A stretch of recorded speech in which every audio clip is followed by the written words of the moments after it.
Abbotsford for the first of two games. They're coming off a split against Calgary. The Edmonton Oil Kings won 4-2 last night in Medicine Hat. Last score we had with the Oil Kings down 4-3 in Swift Current heading to the third period. Devils and the Islanders tied 3-3 late in the third period. Nashville shutting out Utah 3-0 after two. Carolina leads Colorado 1-0. That's in the first. Columbus up 1-0 over the LA Kings. That's in the first. And we got the Buffalo Sabres, a 3-2 shutout victory over Calgary. Winnipeg Jets are 14-1 by virtue of a 4-1 victory over the Dallas Stars. Florida wins a 4-3 shootout over the Flyers. The Rangers shut out the Red Wings 4-0. Toronto all over the Canadiens 4-1. Canadiens the worst defensive team in hockey right now. They're getting outshot every night and outplayed. Ottawa overtime winner GWG courtesy of Brady Tkachuk. They beat the Bruins 3-2. Alexander Ovechkin 2 more goals. Washington Capitals 8-1 over St. Louis. Dylan Holloway was back in that game. Played 17 minutes. He was even. That's an accomplishment. Stay tuned following the game for the Alberta Blue Cross Travel Insurance Goal of the Game. Health, dental, travel. We've got the coverage you need. Visit ab.bluecross.ca. 9 minutes away from face-off. This is Rogers Game Night on the Oilers Radio Network. Today you can score at A&W. Enjoy a juicy grass-fed beef mama burger and fries for only $5. Available in-store or on the A&W mobile app at participating locations in OilCountry. This fantastic deal is available all day today at A&W. Do you have tickets to an upcoming event at Rogers Place that you can't attend? Donate your tickets to the Edmonton Oilers Community Foundation Seats for Kids program, presented by Eagle Builders. Seats for Kids provides unused game tickets for charities, allowing children and families to enjoy hockey at Rogers Place. And for many, a once-in-a-lifetime opportunity. To be a part of the Seats for Kids program presented by Eagle Builders, please email edmonton@kidsupfront.com. That's edmonton@kidsupfront.com. Today you can score at A&W. Enjoy a juicy grass-fed beef mama burger and fries for only $5. Available in-store or on the A&W mobile app at participating locations in OilCountry. This fantastic deal is available all day today at A&W. This is Rogers Game Night on the Oilers Radio Network. I feel really good about my game. I think that there's obviously been a couple games throughout the season where I was not very good at all. But again, like in a season that happens. So it's how you bounce back from that. And I feel like where my game's at, it's in a good spot. And I just gotta, same thing as the team, to be honest. You just gotta keep on moving forward, keep on trying to figure things out on what you can do to be just a little bit better every day. That's tonight's starting goaltender, Stuart Skinner. Let's go to the Legacy Heating and Cooling. Who's hot, who's not? Legacy Heating and Cooling, home and no payments and no interest for a year. Oilers' power play's got to get going. Their offense has got to get going. It ain't hot. They're 31st in the league, second last goals for 2.36 goals per game. And they're 26th in the power play, 14.3%. We bring aboard our inside the game analyst, Rob Brown. Rob, shouldn't be any issues getting pumped up for this one. And the Oilers are rested as well. When they played against Carolina and they played against Vegas, no excuses, but 3 games in 4 days, even the game against New Jersey. No Connor McDavid, second of a back-to-back. They had a practice day on Thursday, an off day on Friday, a full morning skate day, and it's their rival. Let's get after it.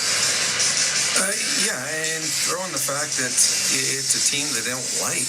This is a team that had a fantastic series with last year, and they came out on top.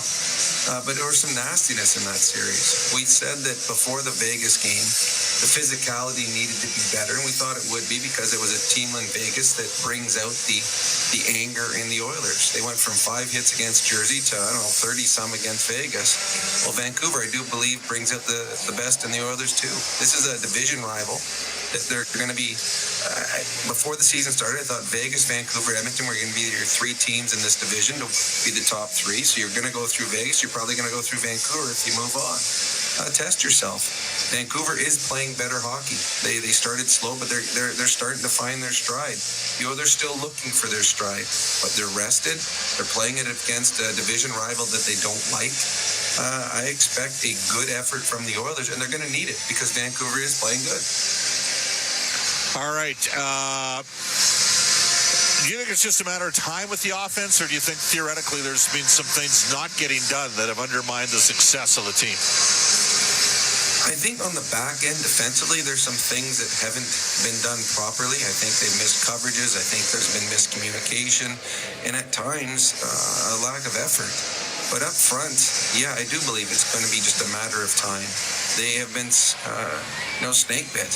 Their shooting percentage is nowhere near where it's supposed to be. We saw with Zach Hyman, the pucks are now starting to go in for him.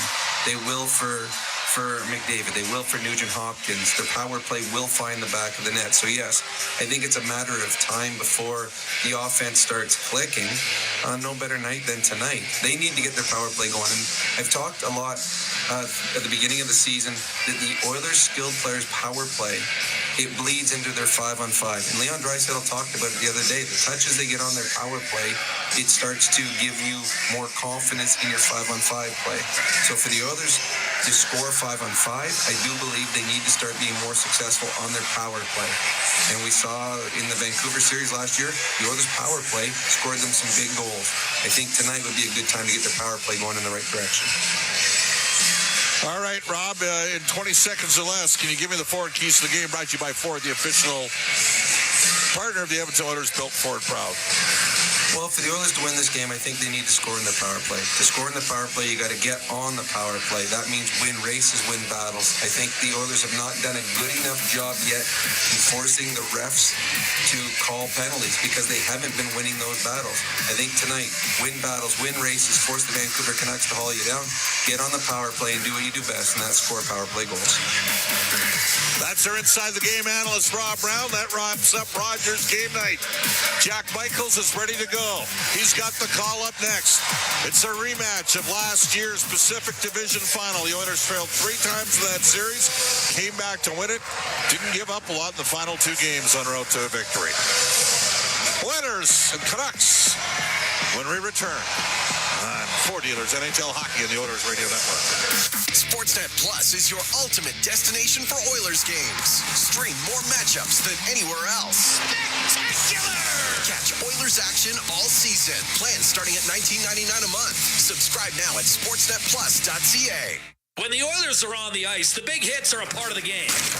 But they shouldn't be a part of your drive. If you've been injured in a car collision, let James H. Brown & Associates and their over 200 years of combined injury law experience help you. Locally owned and proud Edmonton Oilers fans, James H. Brown & Associates is ready to support you with their unrivaled experience, unrivaled results, and unrivaled commitment. When accidents happen, head to jameshbrown.com. Experience a game day meal that's second to none. Fanfare with Skip is your all-star lineup of local restaurants this hockey season. Watch Jack Michaels give you the play-by-play on each restaurant's connection to the community and our team.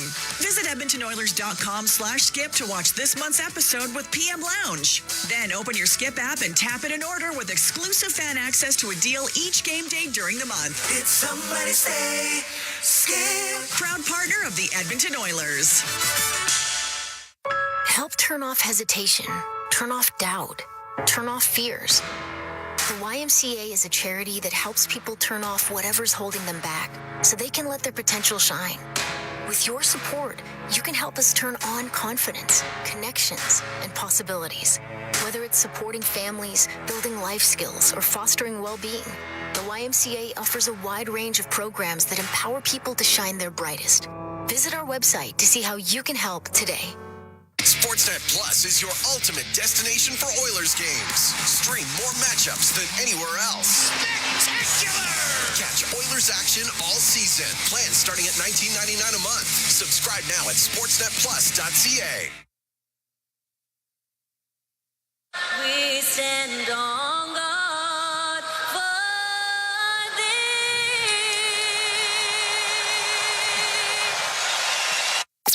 Now, tonight's exclusive NHL broadcast. Shoots and scores! But now it's Draisaitl off to Connor McDavid. Centers Kane for the hat trick. He scores! All the action called by the voices who know the game inside and out. This crowd explodes! Bob Stauffer and Jack Michaels on the Oilers Radio Network.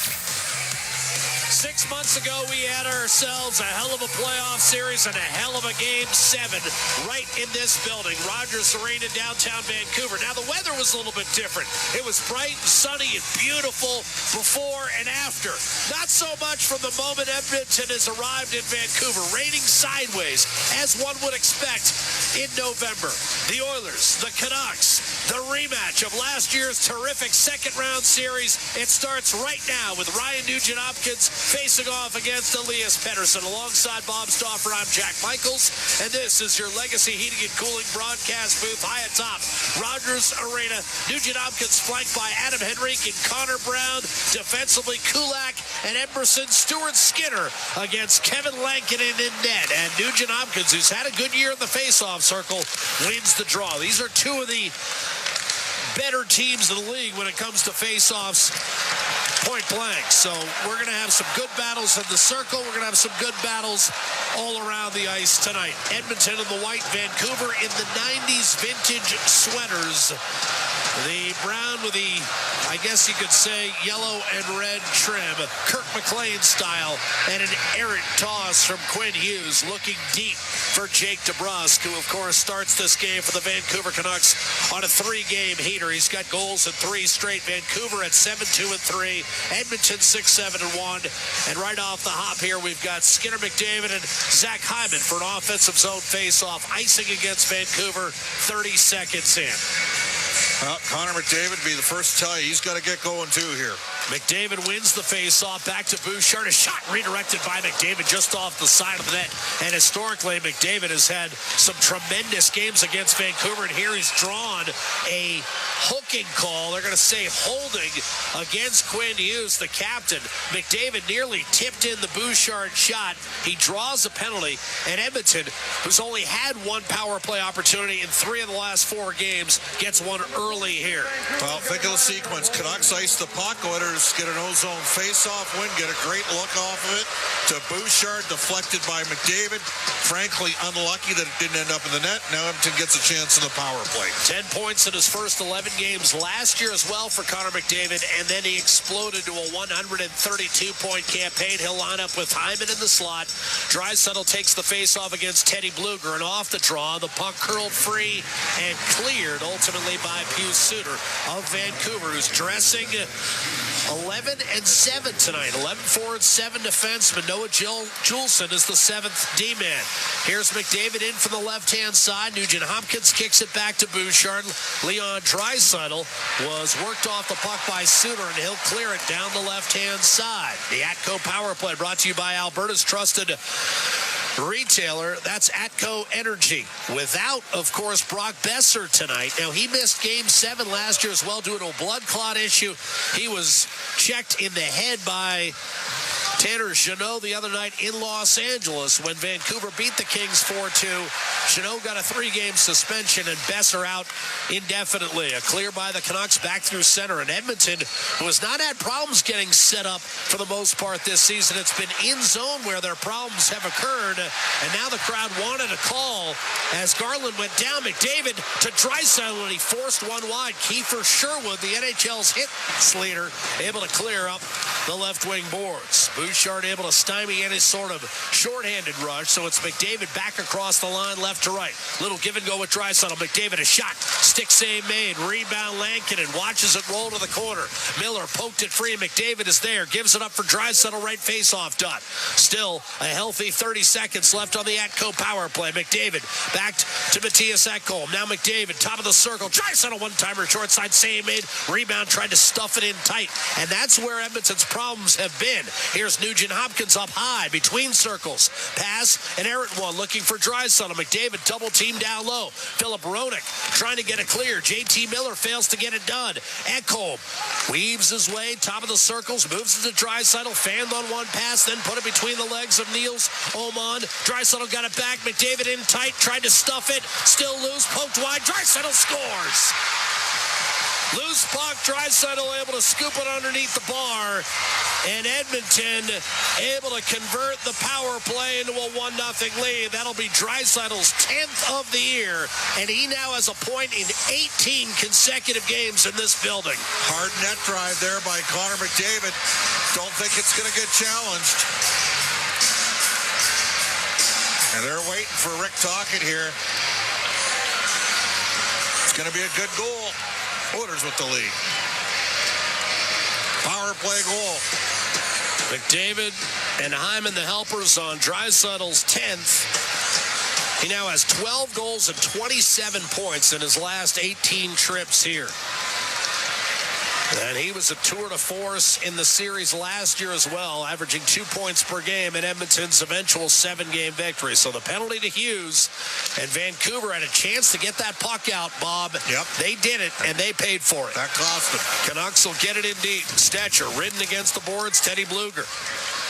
Vasily Podkolzin, a first-round draft pick of the Canucks. His first game against Vancouver. He was acquired by the Oilers this August. Arvidsson, right wing lead pass from Darnell Nurse. He'll put it down low for Podkolzin. Edmonton up 1-0. Vancouver has now given up the first goal of the game in 7 straight. Look out. Breaking up ice, Danton Heinen, a shot off the rush and a glove save made by Stuart Skinner. Relatively routine stop, despite my partner's worries. Skinner makes the save, and Edmonton with a 1-0 lead. First shot of the game for Vancouver. The Oilers have had 5 in the early going. Draisaitl for McDavid and Hyman, 2:48 time of the power play goal. Ekholm, as you know, won't get credit on that goal, but he made a great keep of the blue line that gave Edmonton a second chance opportunity on that power play. Derek Ryan digging in against Aatu Räty. Oman in there principally for his penalty killing ability, but he was on the ice for that power play goal against. Oman getting the start instead of Arshdeep Bains, as Rick Tocchet electing to put Noah Juulsen in the game.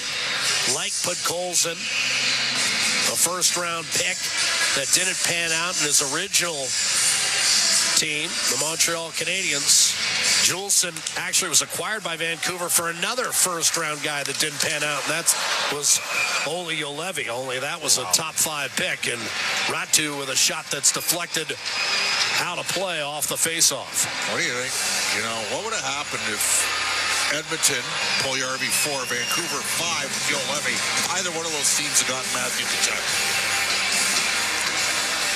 Well, I know one thing. It might have been Edmonton and Vancouver in that second-round series back in 22.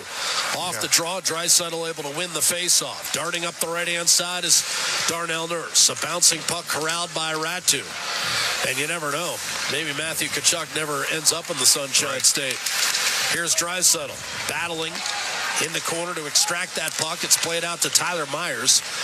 He and Carson Soucy, that deep pair on the back end for Vancouver that's been off to a shaky start. Lead pass, Draisaitl off to Matthias Janmark, and Edmonton under control. Still, the Canucks have scrambled to a 7-2-3 record, doing most of their damage on the road, where they're 6-1. They have just 1 win in 5 home games this season.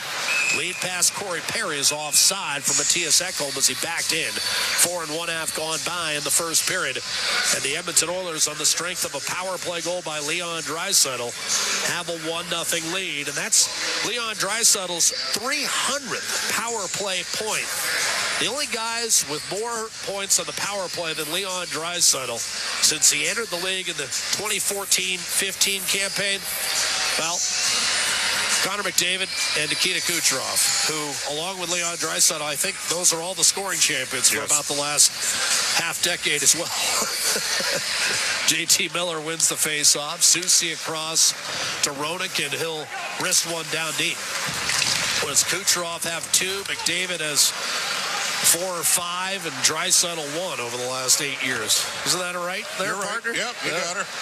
That's a pretty heady list, so if I had given you a guess on those 2 names, you probably would have had it. Here's Ekholm Working it up the left-hand side for Jeff Skinner. He'll carry the puck in left to right, 5-on-5. Skinner playing with Hyman and McDavid. Played back behind the net, Soucy.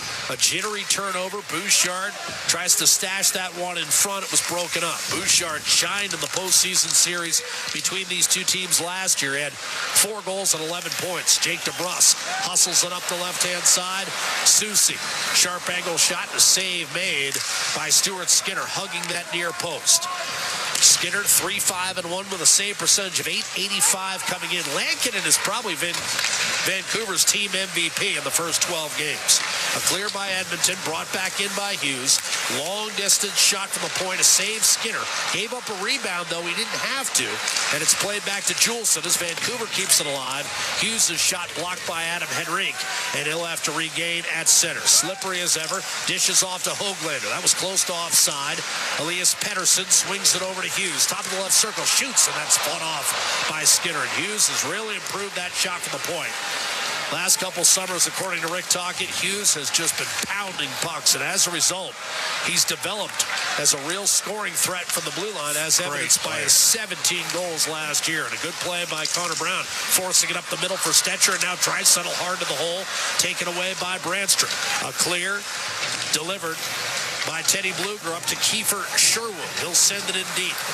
Since the NHL began tracking hits, no one has had more hits through 12 games of an NHL season than Kiefer Sherwood's 79. Desharnais collided with his own man Teddy Bluger, and it's forced back in by Podkolzin. 6'7" Tyler Myers over to play it up the right-hand glass, and here's Brett Kulak up the right-hand side.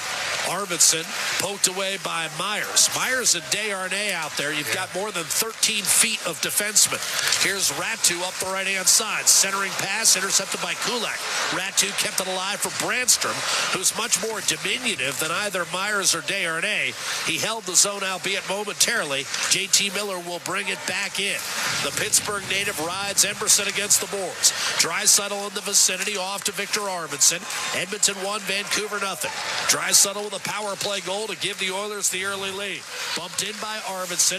Brandstrom will clear to Pius Suter, and here come the Canucks. 12.5 to go in the first period. 1-0 for Edmonton. Suter trying to center, broken up. Hughes is there in the offensive zone. Beautiful backhand pass down low to Pettersson, who got bowled over in the corner. Roenick gets it back from Hughes. A blast that was heading wide is speared by Skinner with 12:22 to play in the first period. Leon Draisaitl's 10th of the year. The difference right now as Edmonton looking to get back to 500. A 1-0 lead on the road in rainy Vancouver. Rogers Arena, site of tonight's Pacific Division clash. And this is Ford Dealers NHL Hockey, the Oilers Radio Network. When it comes to your new home, nothing should stop you from getting exactly what you want. Coventry Homes puts your needs front and center. They won't deep past your questions about customization, and making changes won't get you sent to the penalty box. With their customizable designs and flexible options, your game-changing home is within reach. Score big with flexibility by Coventry Homes, the official builder of the Edmonton Oilers. Did you know that there are 9 Napa Auto Parts stores serving the greater Edmonton area and have been doing so for more than 50 years? Since Napa first opened in Edmonton, the community has grown and vehicles have changed, but you can always trust Napa Auto Parts to provide you with the expert know-how and the best vehicle parts. And if that isn't enough, every time you visit a Napa Auto Parts store when you present your AMA card, you receive an additional 10% discount on all retail parts and accessories. Visit your local Napa Auto Parts store for more offers and expert know-how. Napa Auto Parts is a proud fan of the Edmonton Oilers. Tired of skyrocketing energy bills? Switch to clean, affordable power with Horizon Solar. Whether you want to cut costs, go green, or increase your home's value, Horizon Solar has you covered with tailored solar energy solutions. With current government incentives, there's never been a better time to make the switch. Own your power, control your bills, live sustainably. For your free assessment, call Horizon Solar today or visit horizonsolar.com to get started. Horizon Solar, where going green makes sense. Listen on air, online, and on the Radio Player Canada app. This is the Oilers Radio Network. Face-off coming right side of Stuart Skinner. who escaped the playoff series against Vancouver with a 3-2 record, and most importantly, victories in Game 6 and 7, despite a sub-840 save percentage in that series. But he was protected in Game 6 and 7 by his team, and his confidence restored, played great against Dallas. Draisaitl watches as Adam Henrique moves in for the right wing. His shot redirected wide. The Canucks get a clear in deep. Nurse to play the puck, turned it over. Niels Höglander, high slot, Philip Roenick. Now Quinn Hughes will walk the line. Shimmies and shakes. His head and shoulders fakes really create space for himself, but Connor Brown did a good job of closing, forced him to give it up, and now Nurse with a long stretch pass to Nugent Hopkins, inadvertently tipped on net by Philip Roenick and covered by goaltender Kevin Lankinen. And when you're the backup for UC Soros, you are truly the backup. You play about every 2.5-3 weeks, and I'm telling you, Bob, in talking with Rick Tocchet, he feels like he's been the MVP for the first month of the season. Well, you know, Brian Lawton does Oilers now, and for 2 years, Brian was saying, I think Kevin Lankinen could pop somewhere and would be a really good platoon goaltender for somebody. How about popping to a 7-0-2 record and a .923 save percentage coming in? McDavid to take the face-off, and you made an interesting point during our pregame show tonight. You know, he's among the guys that's got to get going. And in my experience with this team, usually they get it going on the road. Would not be surprised if tonight's the night. McDavid wins a face-off. Bouchard slammed one wide. Rebound picked up by Zach Hyman. Draisaitl, a power play goal from Hyman and Connor McDavid. And for Zach Hyman, that's 199 NHL assists. So he'll be at 2 bills with this next helper. Canucks get it in deep. Rifled wide by Miller on an entry pass from the corner from Pius Suter, who really, you know, it's funny, 11:19 to go, first period, puck out of play. Suter's another guy, Bob. For me, he's a little like Vancouver's Michael Backlund head-to-head against Edmonton. Yeah. I feel like he's had some big moments. An underrated player who seems to play his best against Edmonton. Well, you know, if you're Edmonton, you got to get a result. I mean, the Canucks don't have Thatcher Demko.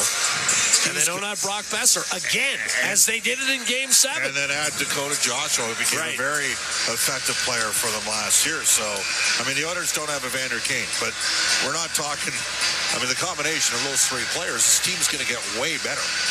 Besser's a 40-goal guy, and Thatcher Demko was probably in the hunt for a Vezina before he was hurt. Oh, yeah. I mean, he would have been right there.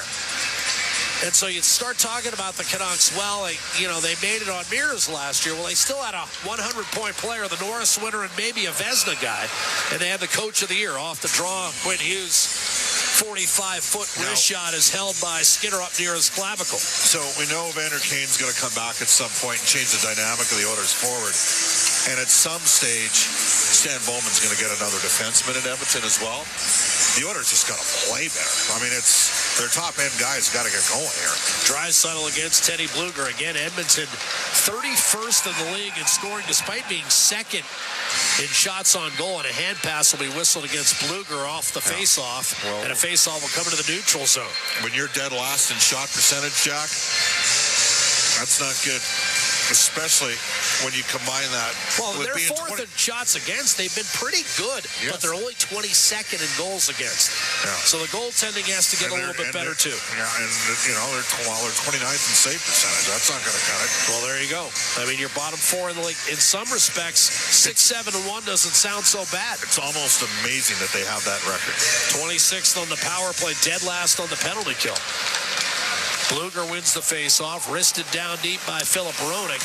The Oilers have the puck and clear it up the right-hand side. Leon Draisaitl, left wing for Vasily Podkolzin. Hard to the net, taken out by Roenick, hard into the boards. Draisaitl to Ekholm, Bouchard right point, his shot redirected. Rebound collected by Leon Draisaitl. Peers inside, gives it up, Ekholm, shot right off the face mask, and the rebound cleared by Kiefer Sherwood. So the old mask save turned in by Kevin Lankinen, who won gold for Finland at the 19 World Championships. That's where he kind of earned the notice of the Chicago Blackhawks. Ended up in Chicago. A shot by Troy Stetcher, redirected wide. Rebound from distance, dribbles wide. taken by Darnell Nurse. Reversed by Brandstrom, who's bounced around a bit. Ratu up the right-hand side, did not get it out. Choked off by Hyman. Skinner on the forecheck along with Connor McDavid. Brandstrom the home run to Ratu. He's in the Edmonton zone against Nurse. Centers off the stick of Stuart Skinner. Rebound Connor Garland, another guy who seems to save his best for Edmonton.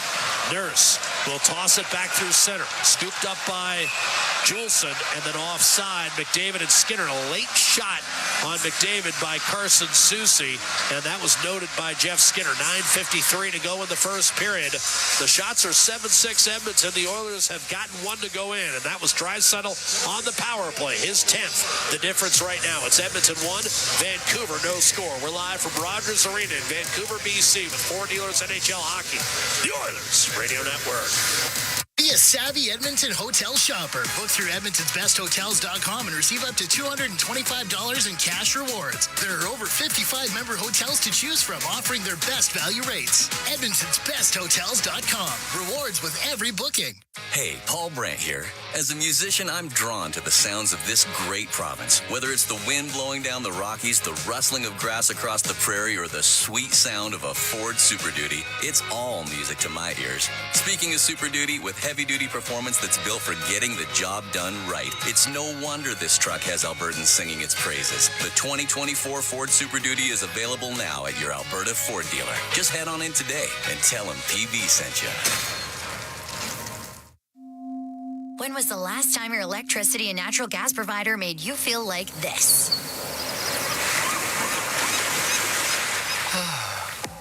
Low rates, no strings attached, year-round perks, and local energy experts who always have your back with Encore by Epcor. Find that carefree energy feeling at encore.epcor.com/carefree. Customers are free to purchase natural gas or electricity services from a retailer of their choice. For a list of retailers, visit ucahelps.alberta.ca or call 310-4822 toll-free. Be a savvy Edmonton hotel shopper. Book through Edmonton'sBestHotels.com and receive up to $225 in cash rewards. There are over 55 member hotels to choose from, offering their best value rates. Edmonton'sBestHotels.com. Rewards with every booking. All games, all season. You're listening to the Oilers Radio Network. Oilers 50-50, presented by Rogers, once again back. A signed Adam Henrique jersey and $500 from Safeway are your early bird prizes tonight. Bob, we got a brand new jackpot, and it benefits Wounded Warriors. So $250 grand and counting, of course. Ratu off the draw in the Vancouver zone. He's able to clear it inside the Oiler blue line, where Brent Kulak played nearly 24 minutes the other night. Fourth most of his career, and the most in 2.5 years for Brett Kulak. Swept around, Ty Emerson tucked back to Ryan, clubbed one on net, a blocker save made by a lunging Lankinen, and the rebound cleared by Ratu. 9.25 to go in the first period. The other night, of course, we saw the lefties play a lot together, and Nurse and Kulak, and the righties, Emerson and Stetcher. Well, Kulak's top 10 with both Nurse and with Emerson in terms of the analytics. Here's Emerson up the gut. That's broken up. A tipped pass. And on his horse is Connor Brown against JT Miller defensively. Swatted off his stick by Miller. Nugent Hopkins in the vicinity. Checked by Ronick. And now Quinn Hughes, who could skate his way out of a phone booth, finds JT Miller. Lead pass left wing. Connor Garland backhands it in front. Broken up by Troy Stetcher, who cut his teeth as an NHLer here in Vancouver. Hughes rolls up top. Gives it up. Ronick. Long shot. That was tipped. Nugent Hopkins tried to guide it up the left-hand side. Hughes held the zone. Hughes and Ronick have been outstanding 5-on-5 this year, outscoring the opposition 11-2. Brown will backhand it in against Ronick, and those two exchange forearm shivers as Hughes, the Vancouver captain, back to collect the puck. Up the right-hand side, Tyler Myers. Spilled in smartly by Höglander, and now Skinner out to handle. He'll give it up for Ekholm up the left-hand side, and that looks like icing against Edmonton with 8 minutes to play in this first period. And the Oilers leading 1-0 on a power play goal by Leon Draisaitl. Where do you put Quinn Hughes in the NHL pantheon of defensemen right now? Second best. To Cale Makar? Yeah. And a lot of people seem to think he's gaining on Makar rapidly. He's good. Face-off win for Draisaitl against Elias Pettersson. He's the Norris winner last year. 17 goals, 92 points. Jake DeBrusk will shoot it in. It's going to be knocked down by the man who wears 74 in Edmonton colors, and that's Stuart Skinner. Lead pass, right side, Evan Bouchard. In the middle of the ice, Draisaitl gives it up. But Colson a shot. The save made by goaltender Kevin Lankinen. Jake DeBrusk, hit check by Podkolzin. Kept it alive momentarily. Höglander was able to brush it back to the red line. Bouchard a strike to Draisaitl in over the line, left to right. Edmonton in the white, outlined in orange and blue. And again, the Oilers have played their best hockey on the road this year, where they have a record of 4 up and 2 down.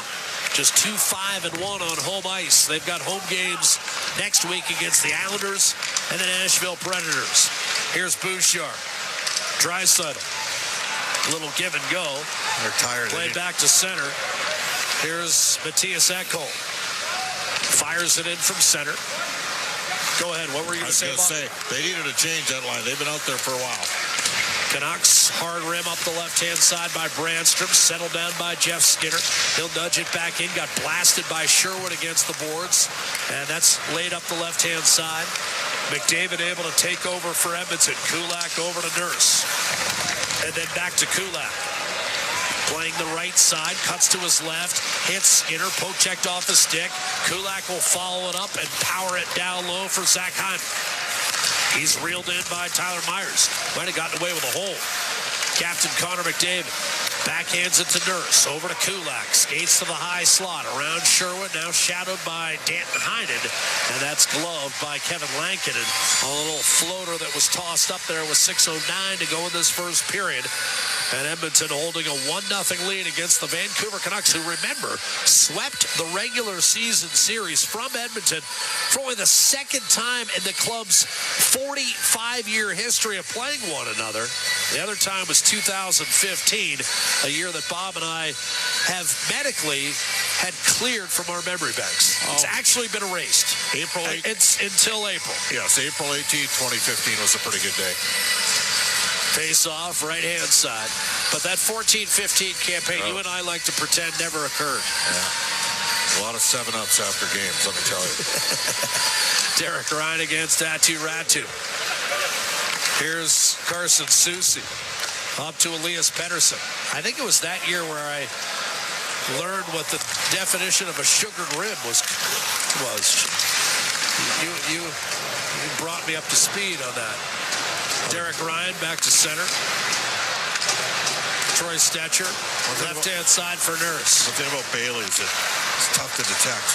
Here's Corey Perry up the left-hand side. Centering pass by Janmark, reeled in by Stetcher. His shot deflected to the far corner. Noah Juleson up the right-hand side and safely out of the zone. 5.5 to go in the first period. Janmark will kick it back to Emberson, and Edmonton gets a line change. Vancouver will do the same. Emberson fires up the gut. Enrique left it for Kulak. His wrist shot fought off, and a big rebound issue. Bounced free. Vancouver totally lost sight of the puck, particularly Garland. But the Canucks were able to grab it and clear up the right-hand side. Pius Suter. That went off Lankinen's blocker and sailed about 45 feet in the air. Here's JT Miller, deep right corner. Forces his way to the middle of the ice and then dumped by Emberson and Kulak. And it's Emberson with the outlet to Adam Henrique. Backhanded in by Connor Brown. Roenick first on the puck for Vancouver. Emberson's only NHL goal came against the Canucks last November, nearly a year ago to this day. Was that the 10-1 game? I think it was. It might have been. Here's Quinn Hughes.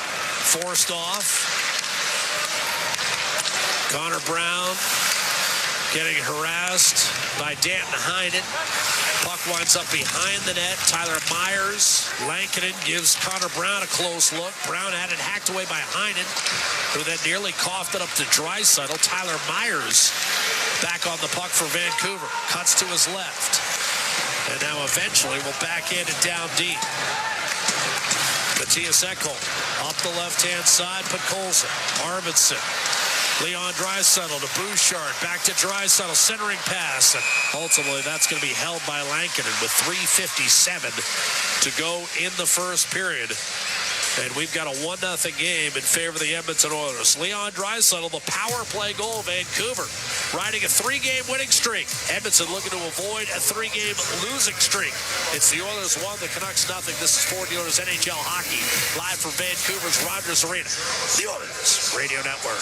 Experience the exciting casino action at 3 Century Casino locations, Edmonton, St. Albert, and Century Mile. Dine at one of their amazing restaurants featuring daily specials. Take in the ultimate game day experience at the Century Sports Bar and Lounge. Check out the best in live entertainment at any amazing location. Plus, enjoy a great selection of casino gaming options and off-track betting. Feel the thrill of live horse racing at Century Mile Racetrack. Don't miss a second of the action at Century Casino.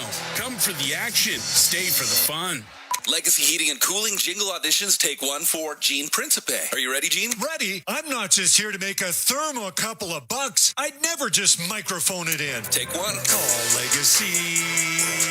Call Legacy. Nice. Boom! I'm a musical genius. Legacy's going to love this for furnace season. What's not to love? With no interest and no Principe payments for 1 year. Are you always like this? Yep. Unlike a furnace, I have no filter. Legacy Heating and Cooling.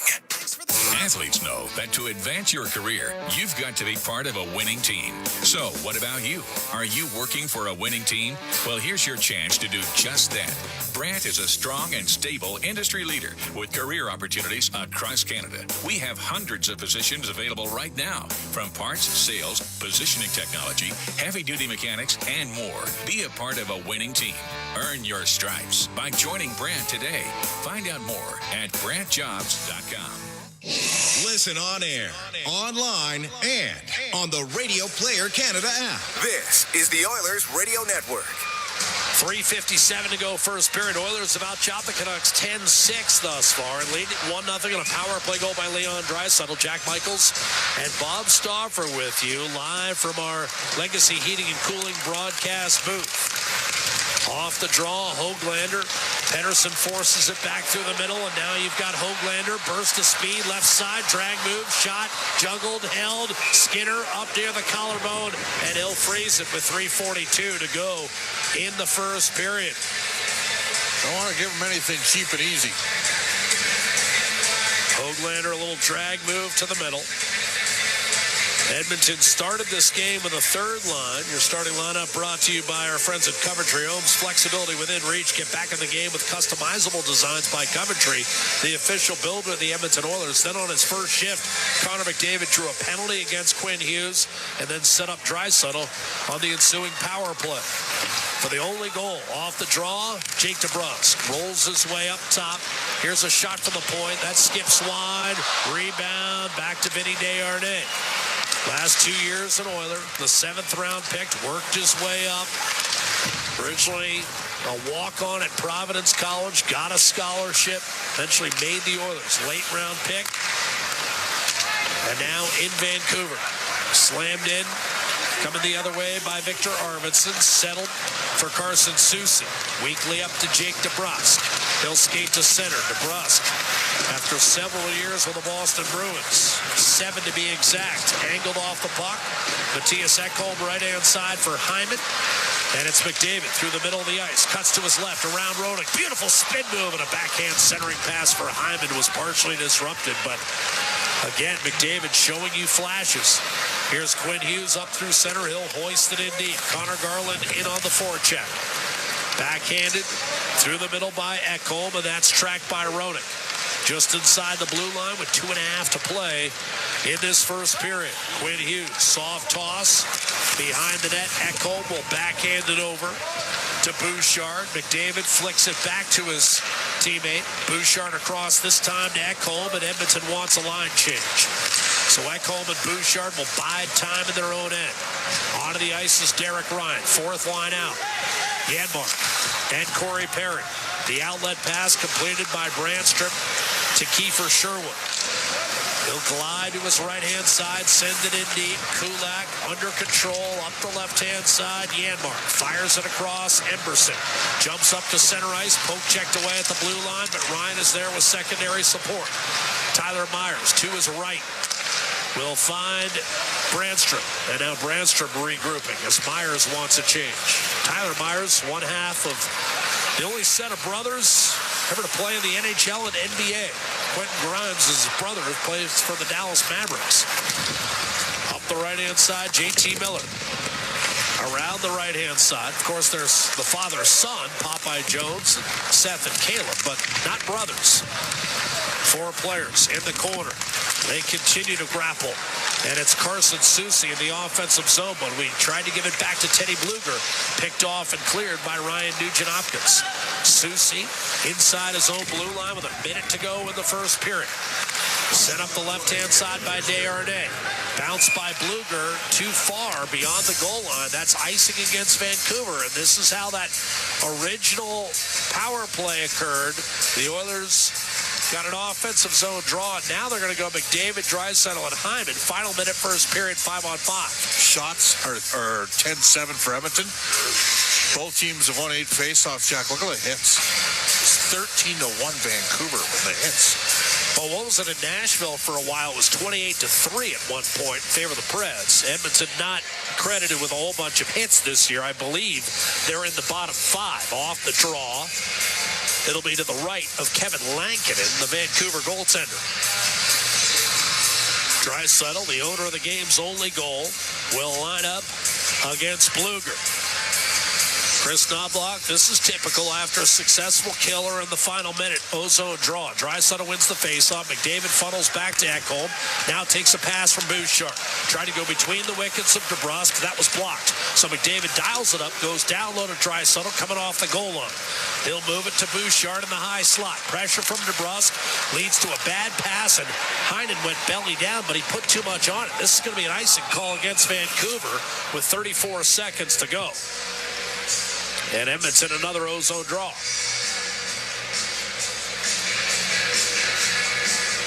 So, 1-0 our score, more offensive zone time. So it doesn't get credit for a power play goal because Hughes is back on the ice 4 seconds when Edmonton scored. That's how long those guys were out there for that even strength marker. Draisaitl poking it home. Face off. To the right side of Lankinen. Draisaitl wins the draw. McDavid. Back to the point. Ekholm. His shot deflected wide. McDavid in front. Bounced around. Rattled free. Lankinen had it. Lost it. Draisaitl kept it alive.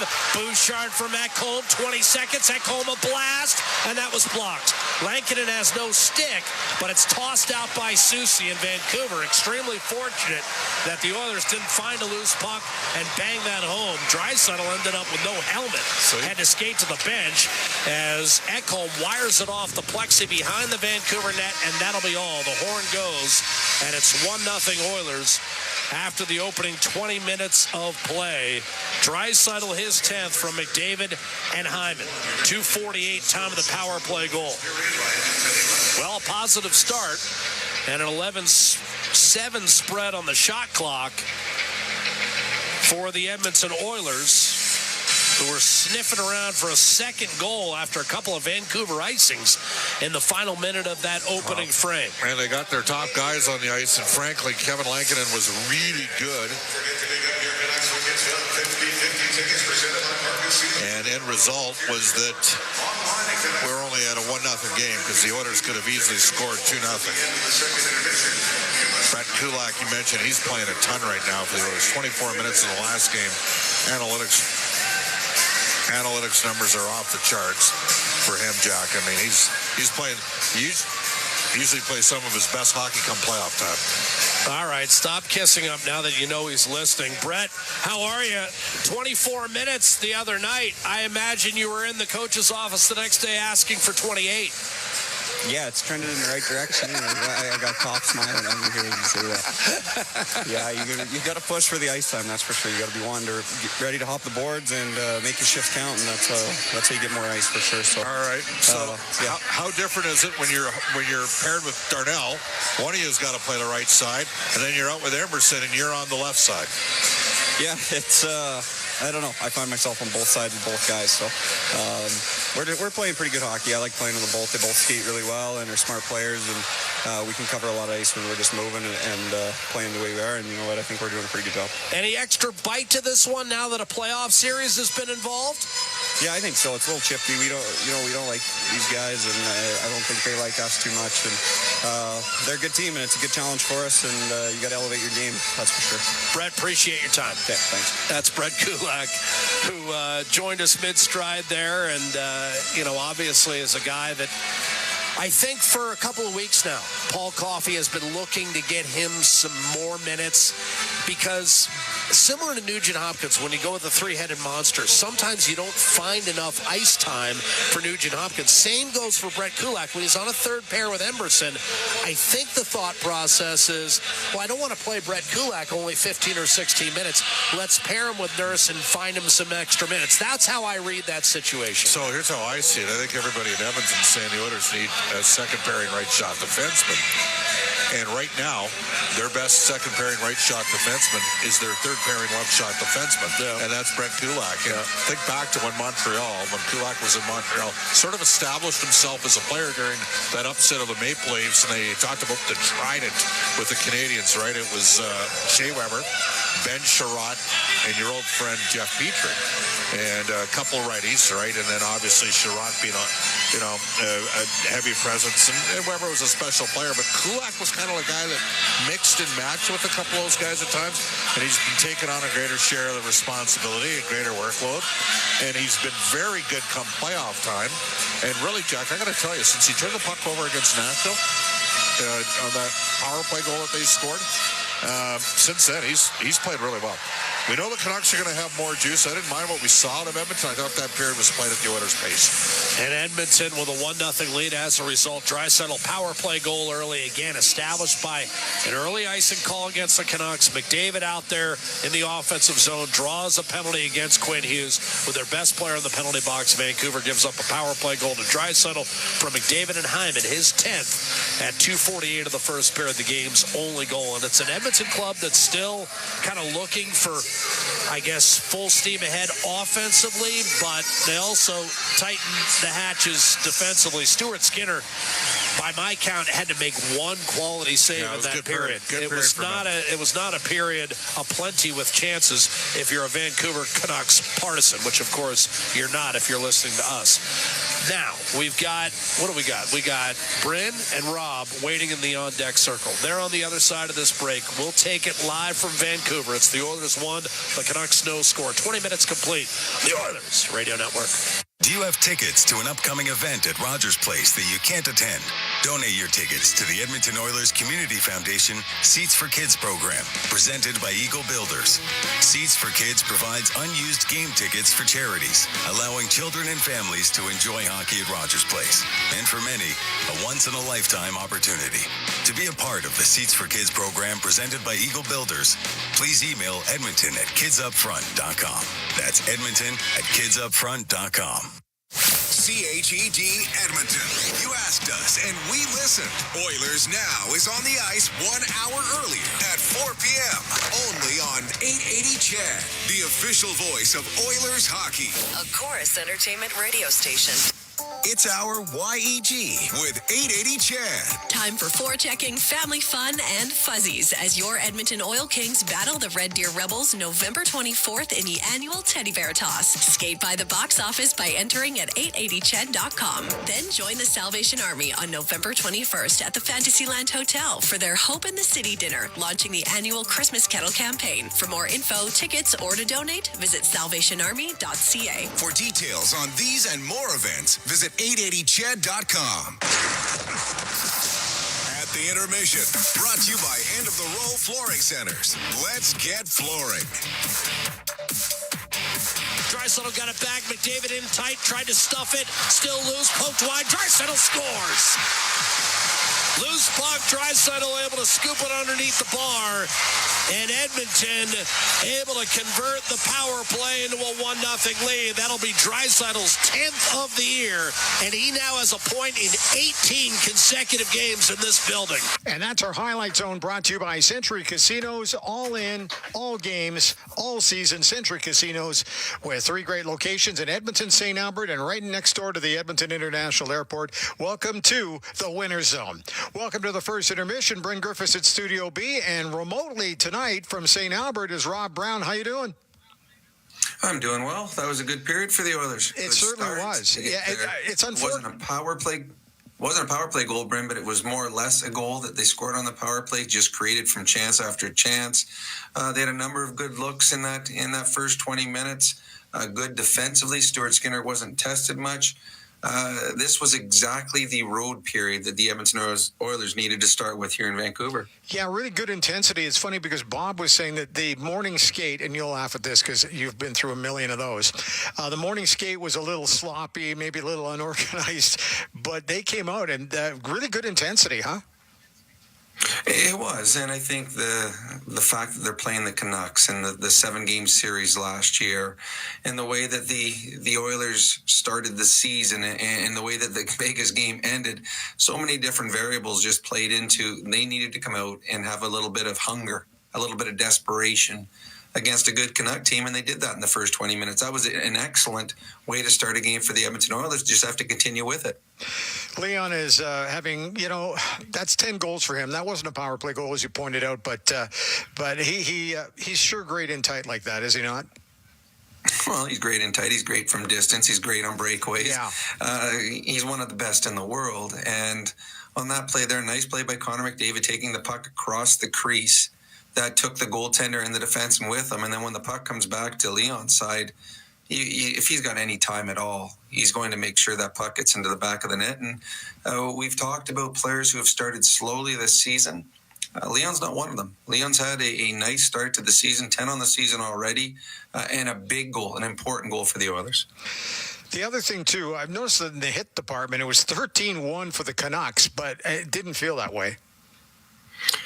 It didn't. I think part of it is the Oilers had control of the puck a lot of that period. Right.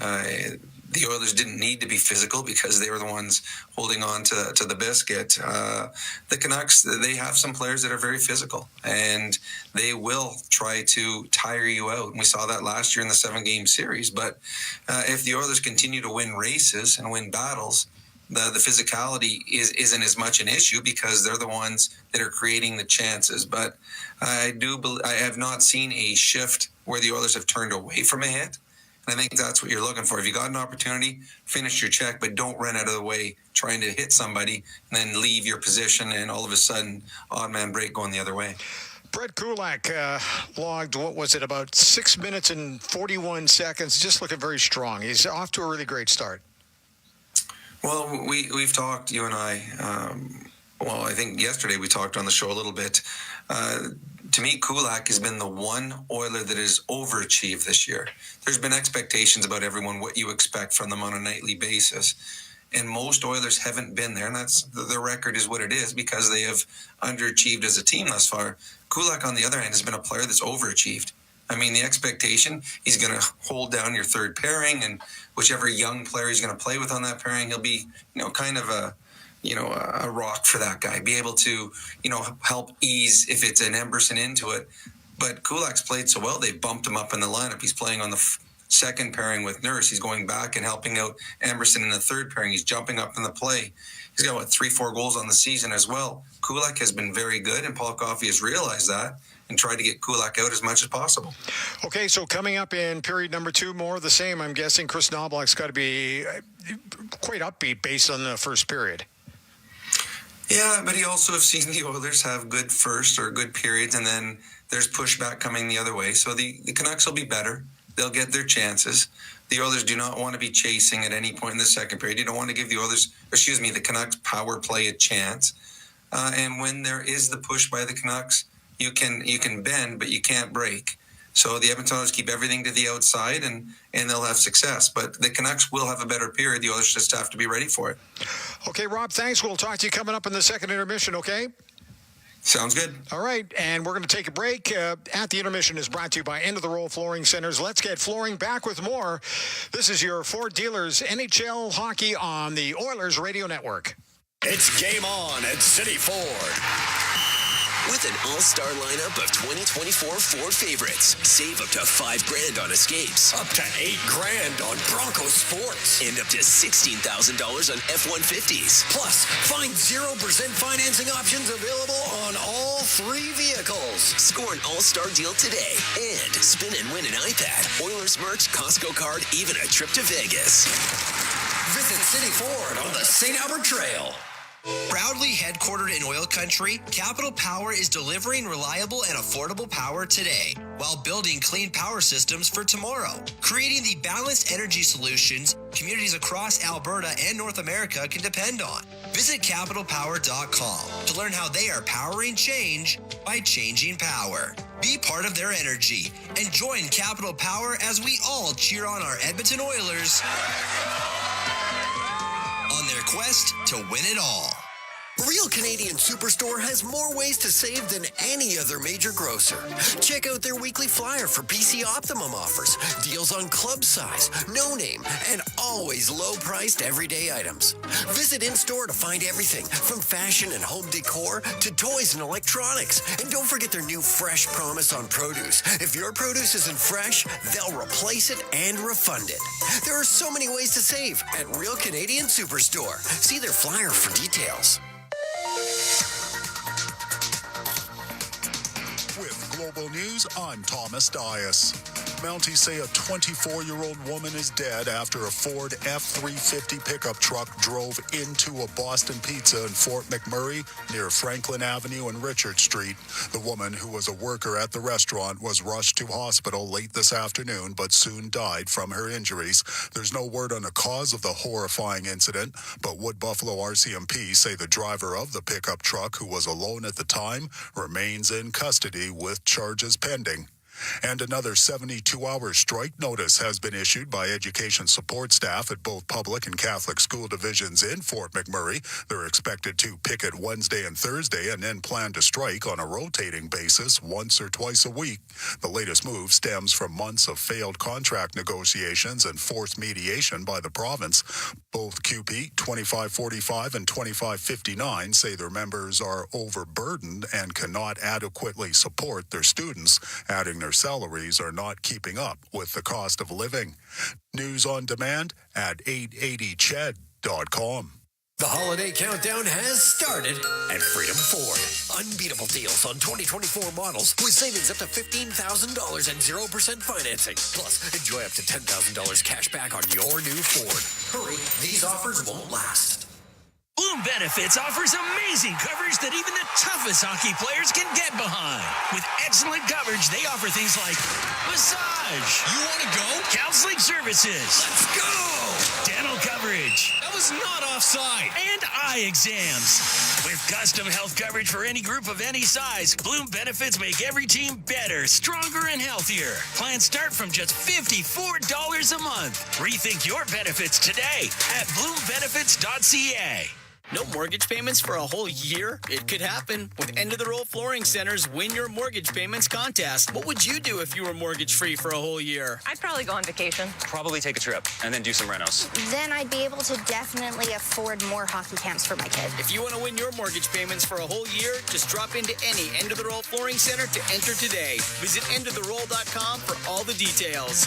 12870 St. Albert Trail and now open at 580 Parsons Road Southwest. The holiday countdown has started at Freedom Ford. Unbeatable deals on 2024 models with savings up to $15,000 and 0% financing. Plus, enjoy up to $10,000 cash back on your new Ford. Hurry, these offers won't last. At the Intermission, brought to you by End of the Roll Flooring Centers. Let's get flooring. Okay, let's take a look at what's going on around the National Hockey League. The out-of-town scoreboard brought to you by Pizza 73, the official pizza of the Edmonton Oilers. Final scores today. It was the Sabres beating the Flames in a shootout 3-2. Dallas took it on the chin, losing to the Winnipeg Jets 4-1. Florida Panthers in a shootout, beating Philadelphia 4-3. Ottawa and Boston squaring off. Senators winning in overtime 3-2. Montreal and Toronto squared off as well tonight, but the Leafs came up with a rather easy 4-1 victory.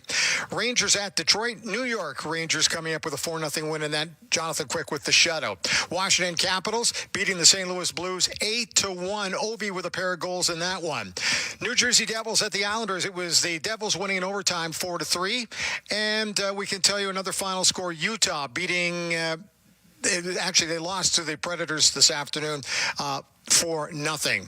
That is your out-of-town scoreboard, brought to you by Pizza 73, official pizza of the Edmonton Oilers. The players are returning to the ice for period number 2.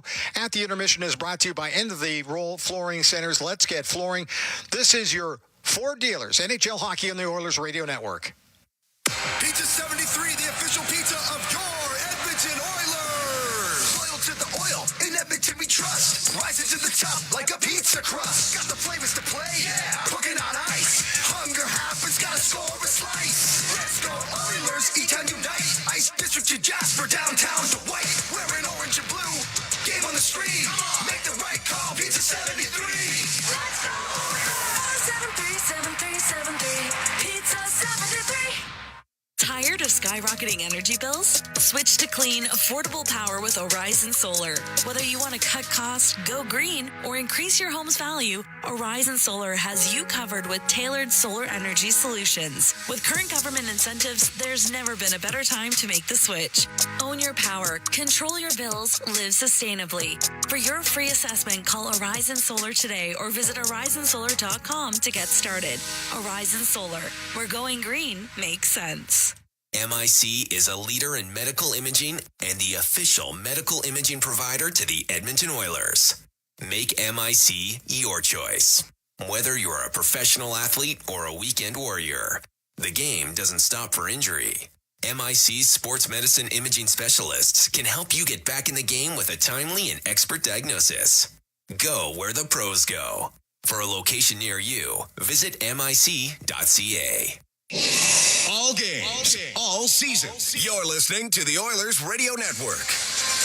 1-0 hockey game. The Edmonton Oilers scoring at even strength. They're now saying, and there was some real confusion there. Quinn Hughes was not really on the ice.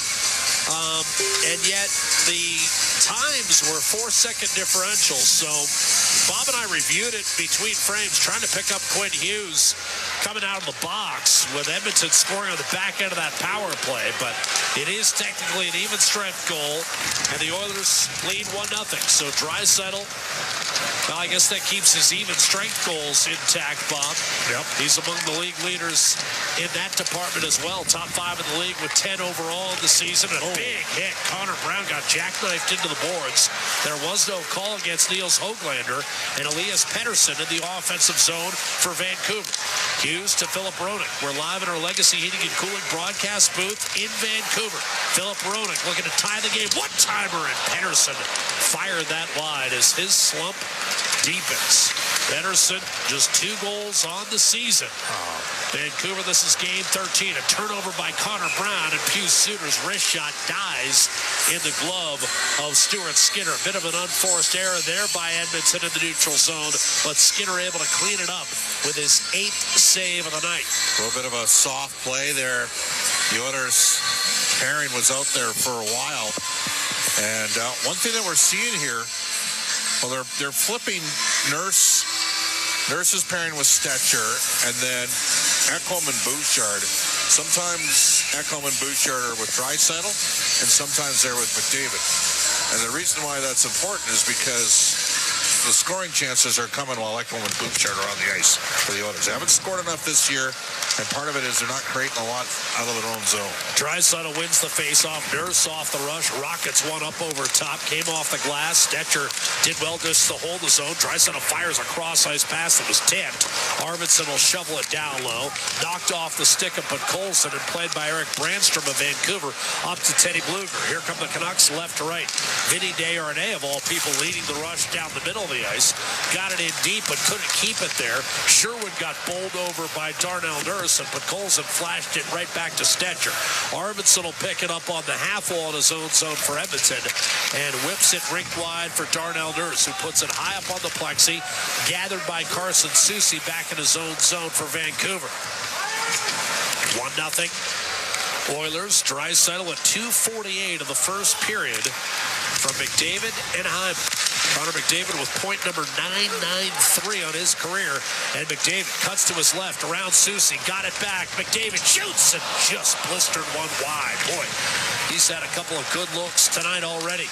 Skinner tugged it off the boards. Hyman, Bouchard a blast, and that might have been towed aside by Kevin Lankinen. It remains 1-0 in favor of Vancouver. Beautiful move around Ekholm by Connor Garland up to Pius Suter. He button hooks and then backhands it down low. That'll be picked off by Skinner, and the Oilers will break out right to left. Oilers winning games 2 and 7 in this building last year in that playoff series to advance to play Dallas in the Western Conference Final. Icing against Matthias Ekholm off a Vancouver dump in. 17:24 to go in the second period. Vancouver won the Pacific Division last year. 50 wins, 109 points. And the difference in the division race, with Edmonton finishing 5 points back, was the Canucks' 4-0 head-to-head record against the Oilers. And the 2 games here weren't close. Well, and the one in April really decided the division, if you think about it, off the face-off, because Edmonton didn't have Connor McDavid for that game and kind of backed off its pursuit after losing that game. Oilers clear off the draw, tossed back in by Aatu Räty. Once again, the Canucks playing shorthanded tonight without Brock Besser. Thatcher Demko took the morning skate. A full workout. He's getting closer, but still not in Vancouver's lineup. That's their top goaltender. And Shelovs, who was such a hero in the first round series win over Nashville, has been ineffective this year. Icing against Vancouver and getting back in plenty of time was Ty Emberson. I'm not sure what the fans are upset about. He was clearly ahead of Niels Omond. Icing against Vancouver and an offensive zone draw upcoming for the Edmonton Oilers, who lead this game 1-0, a little more than 3 minutes into this second period. Oilers without a shot in the first 3:12 of this period, but a great opportunity for Connor McDavid. And Lankinen's playing well, cut the angle down, and Connor tried to roof one blocker side on him and missed the top part of the net. Derek Ryan wins an offensive zone faceoff. Played back down low to Janmark, out to Ty Emberson. And now Janmark rolling up top with a wrist shot toward the net. That's blocked and cleared by Erik Brandstrom. No, took a weird hop off the stanchion to Ryan. Now Janmark in front of that's a tap-in goal for Corey Perry. What a three-way passing play. And Edmonton, for the second game in a row, gets a big break off a stanchion. It went right to Derek Ryan. Tic-tac-toe. Oilers 2, Canucks 0. That's Corey Perry's third of the year. Well, you mentioned it, Jack. Zach Hyman with that freebie the other night, and that's just an incredibly fortuitous bounce for the Edmonton Oilers. And Derek Ryan and Janmark and Corey Perry will never score an easier goal. That's Ryan's first point of the year. He'll get the second assist on the scoring play as that puck kicked off the stanchion right to Ryan in the high slot. Janmark and then Perry with Lankinen hopelessly out of position with an easy tap in. T.S. Janmark got banged up in that Vegas game, did return, took a practice off, and was okay to go for tonight. The Oilers off the center ice draw, get it in deep, now leading by a score of 2-0. Soucy puts it up the middle. Danton Heinen, right-hand side. I thought that fourth line had some real good moments in the Vegas game. You could feel it coming, and they're able to get one there. Sherwood out to Soucy, smashed one toward the net, blocked by Nugent Hopkins, and spun back to center for Adam Henrique. They're going to say he played with a high stick. I thought Soucy. Yeah, that wasn't even close. And now Soucy and Henrique in a bit of a wrestling match. Well, if I'm Adam Henrique, maybe you drop the gloves, take the 5-minute major, because you know your team is 5-0 when there's a fight involved. Well, Soucy gave Connor the stick in the yes. We gave him a little shot at the on a play that was kind of long since put to rest. Yeah, and of course it was Carson Soucy last year. I don't think he intentionally meant to cross-check Connor, but he did cross-check Connor. You're just saying that so you get the golf course invite in the summer to Irma. Yeah. I know you've always dreamt of extended time in Irma. Irma is a fine community. Irma, Viking, they're great communities, and it helps that I beat Mike Soucy in overtime with a wrist shot to beat him in provincials and knock him out of it back in 1978. Oh, that was Do we have any confirmation of that? Can I get a secondary source? That's going to be scooped by Skinner, or is it only your memory that we're depending on? And Mike Soucy's. Okay. You're going to have to introduce me because I think I'm going to have to verify this. Mike no Soucy, offense. I've never seen a guy at that age in that sort of condition. I mean, he is in unreal shape. And Carson, a little bit of a late bloomer, turned into a good player. Would he say the same about you? No, nobody would say the same about me. They'd say I got a face for radio. Face-off win for JT Miller. Hey, I'm on with you tonight. I know. Here's Quinn Hughes. You got one too, bud. Connor Garland checked hard by Emerson, and that's an offside. Whistled against the Vancouver Canucks. 4:21 having elapsed here in the second period. 2-0 in favor of the Edmonton Oilers. Corey Perry, savings his third forecast. of the year Cha-ching. from Yanmark and Ryan. It's all right. We can do some impromptu commercials. It's okay. when we say this show's sold out, it's sold out. It is sold out. I'm not that good that we can't run a commercial or two over the play-by-play. Off the face-off, Nurse and Kulak guided back through the right-hand side. Quinn Hughes able to take over, weave his way through the neutral zone effortlessly, but then JT Miller with a turnover, and Kulak will fire a pass up to Leon Draisaitl. He'll back his way into Arvidsson. Wrist shot score. 3-0 Edmonton. Arvidsson, a heater. And he blew it blocker side past Kevin Lankinen. And the Oilers all of a sudden have total command of this hockey game. That's going to be Victor Arvidsson's second of the year. What a pass by Evan Bouchard, though. He stretches it up the ice to Draisaitl, who backs in over the blue line with possession of the puck, and then a dish across to Arvidsson. I'm sorry. Was that Kulak with the pass? I'm pretty sure it was Kulak with the stretch, my friend. Playing on that right side. My apologies to all of you that got Brett Kulak in the pool. Well, the Oilers have 2 goals in a minute 13, and when they get 3 goals this year, Bob, they're a perfect 6-0. 0-7-1 without getting to 3. Vancouver off the draw. Pettersson will fire it in. That's going to be picked up by Ekholm. What a finish by Arvidsson. That was a rocket of a wrister. More of that. Quick hands, and Pettersson scores, and Vancouver's back in the game. Elias Pettersson off a broken play, fired it in. Skinner calling signals, and then DeBrusk threw it back down low. And Pettersson ended up deflecting that one by Stuart Skinner. It'll be Pettersson's third of the year. You don't necessarily think of him as a tip-in artist. But when DeBrusk kind of fired it back toward the net on a drive-by, Pettersson was able to tip it past him. And that's a big goal for Elias Pettersson, who's off to a slow start. Didn't have a great finish last year. Final 20 games of the regular season and on through the playoffs, but he's put the Canucks back in the game 3-1. See how Edmonton responds here, Jack. That was kind of an innocuous-looking play with DeBrusk just kind of more or less throwing it toward the net. Pettersson, the drive by the tip, and all of a sudden it's 3-1. Arvidsson from Draisaitl and Kulak, and then just 18 seconds later, Vancouver able to respond.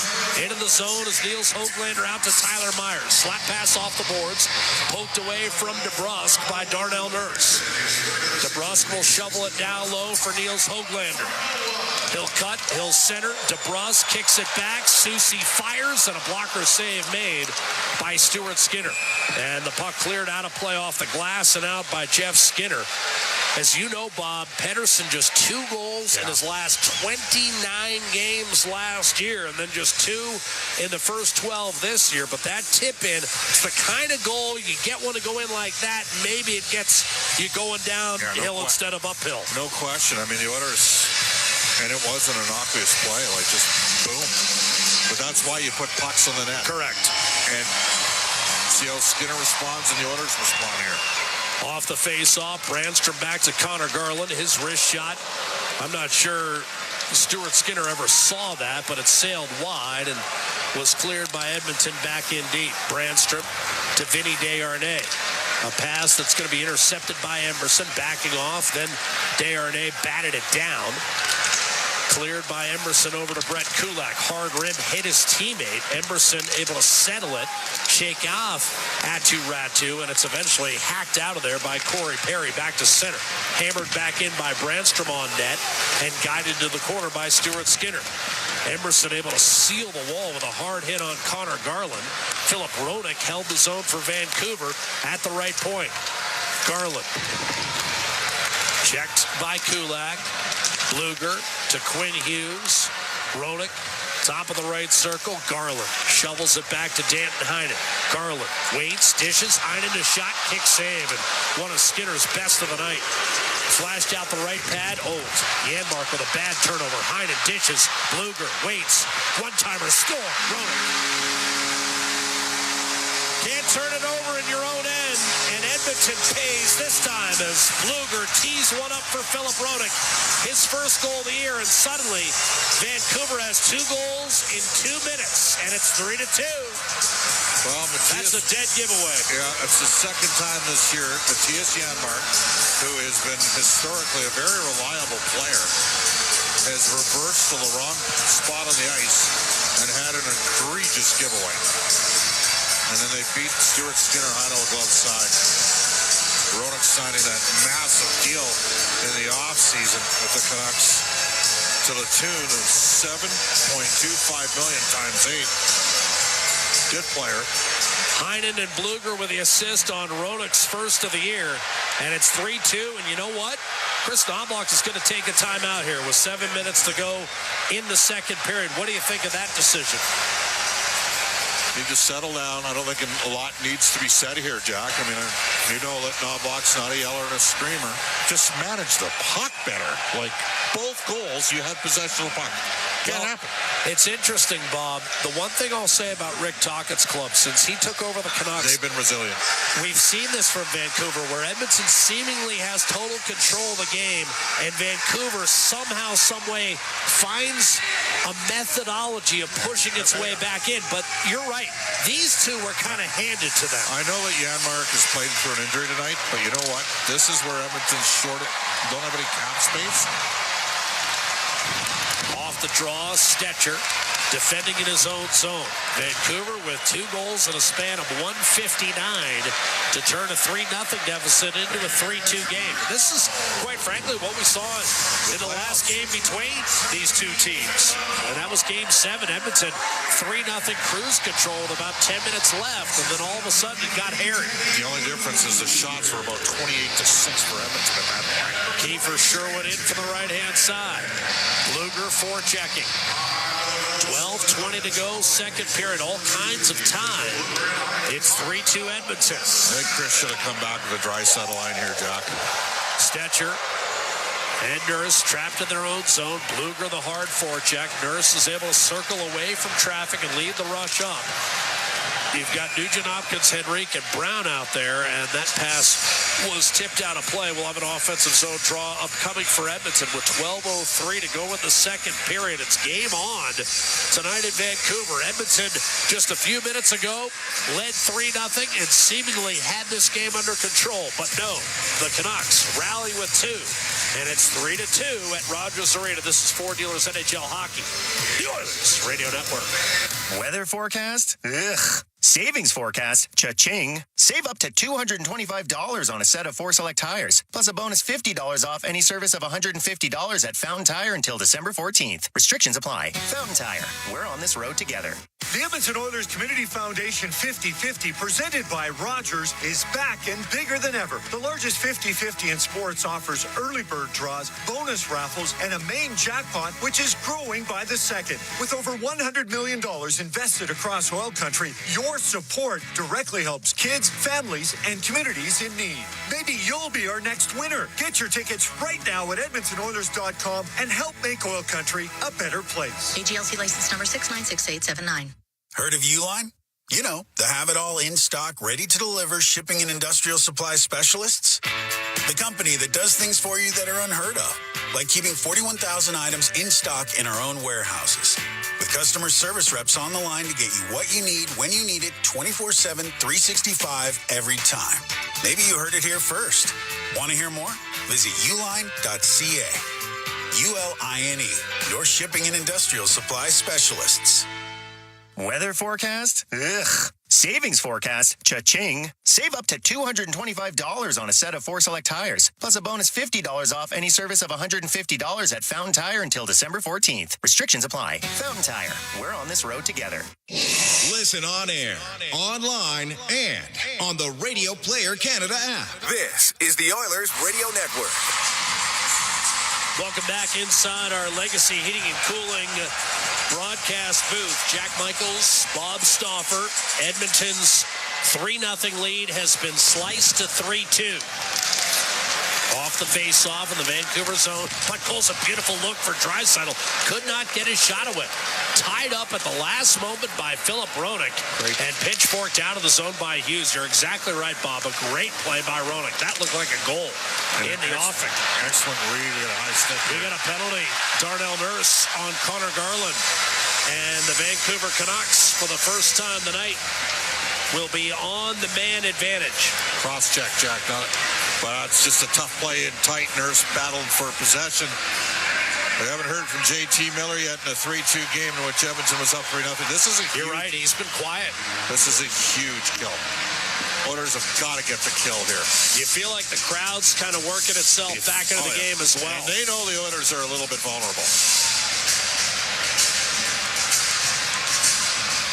Skinner bearing down right-hand side. Miller's one of the best face-off men in the league, has been the last couple of years. Nugent Hopkins and Henrique. Edmonton, of course, dead last in the league at penalty killing at 59%. Bob, I think it's something like the 4th lowest percentage at this stage of the season in the history of the NHL.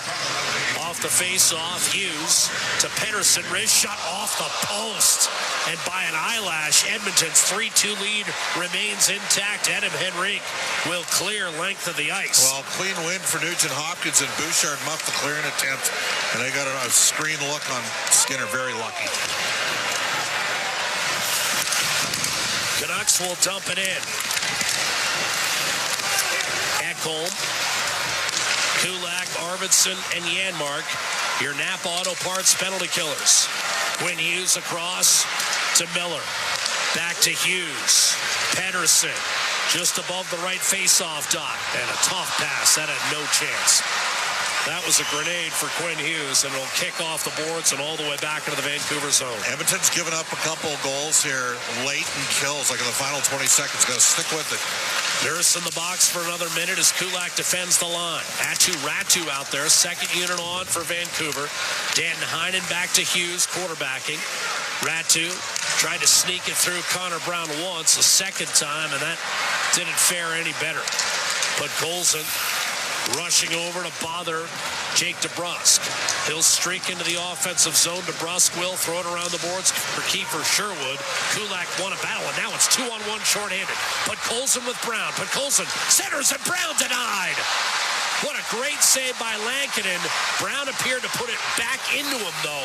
I believe the right side was open, and Brown might have put it more toward the center of the net. Now Vancouver at the other end. Heinen's centering pass was deflected away, and Nugent Hopkins able to gather steam. 10 seconds on the power play. He'll shovel it in. Lankinen shoots it up to Jake DeBrusk. Long pass completed to Elias Pettersson. Near the end of the power play, as Stetcher defends. Out to Susie. Penalty to Nurse is over. Blast Desharnais saves Stuart Skinner with 9.5 to go in the second period as Desharnais was trying to smoke that past Stuart Skinner. And those two, of course, used to celebrate every Oiler win with a resounding high five. Well, right now, 5 goals have been scored at Rogers Arena. 3 belong to Edmonton. And at the midway point of the contest, it's the Oilers 3, the Canucks 2. We're live from Vancouver, BC with Ford Dealers NHL Hockey, the Oilers Radio Network. Hey, Paul Brandt here. You know what I'm a fan of? Alberta. The wide open spaces, the highways and byways, and a rugged, beautiful terrain that I'm proud to call home. Maybe that's why I'm also a fan of my Ford F-150. It's tough, capable, and smart, which makes it a natural fit for roads like these. So if it's a new truck you're looking for, look no further than the truck Albertans love to drive, F-150. Head into your Alberta Ford dealer and tell them PB sent you. Every year, carbon monoxide poisoning kills over 300 Canadians and hospitalizes many more. Carbon monoxide has no smell, taste, or color. But protecting yourself and your family isn't hard. A properly functioning carbon monoxide alarm can detect carbon monoxide and alert you to the danger. We've created a helpful carbon monoxide checklist to help you protect your household. Visit atco.com/co to learn more and download the checklist. ATCO. Rogers is Canada's fastest and most reliable internet. We're made for Oilers fans. You can stream Brown's scoring down in the basement. There it is! Watch Leon light the lamp in the living room. Spectacular! Connor scoring in all corners of the house. And Nurse notching a game winner in the nursery. Very quietly, of course. Rogers, proud partner and fan of your Edmonton Oilers. Edmonton comes all the way back! All games, all season. You're listening to the Oilers Radio Network. Lots of intrigue whenever Edmonton and Vancouver get together, it seems. An exciting 7-game series last year in the Stanley Cup playoffs. 6 of the 7 games decided by 1 goal. Back-to-back games were decided in the final minute. Bouchard won a game here in overtime. He and Cole helped them.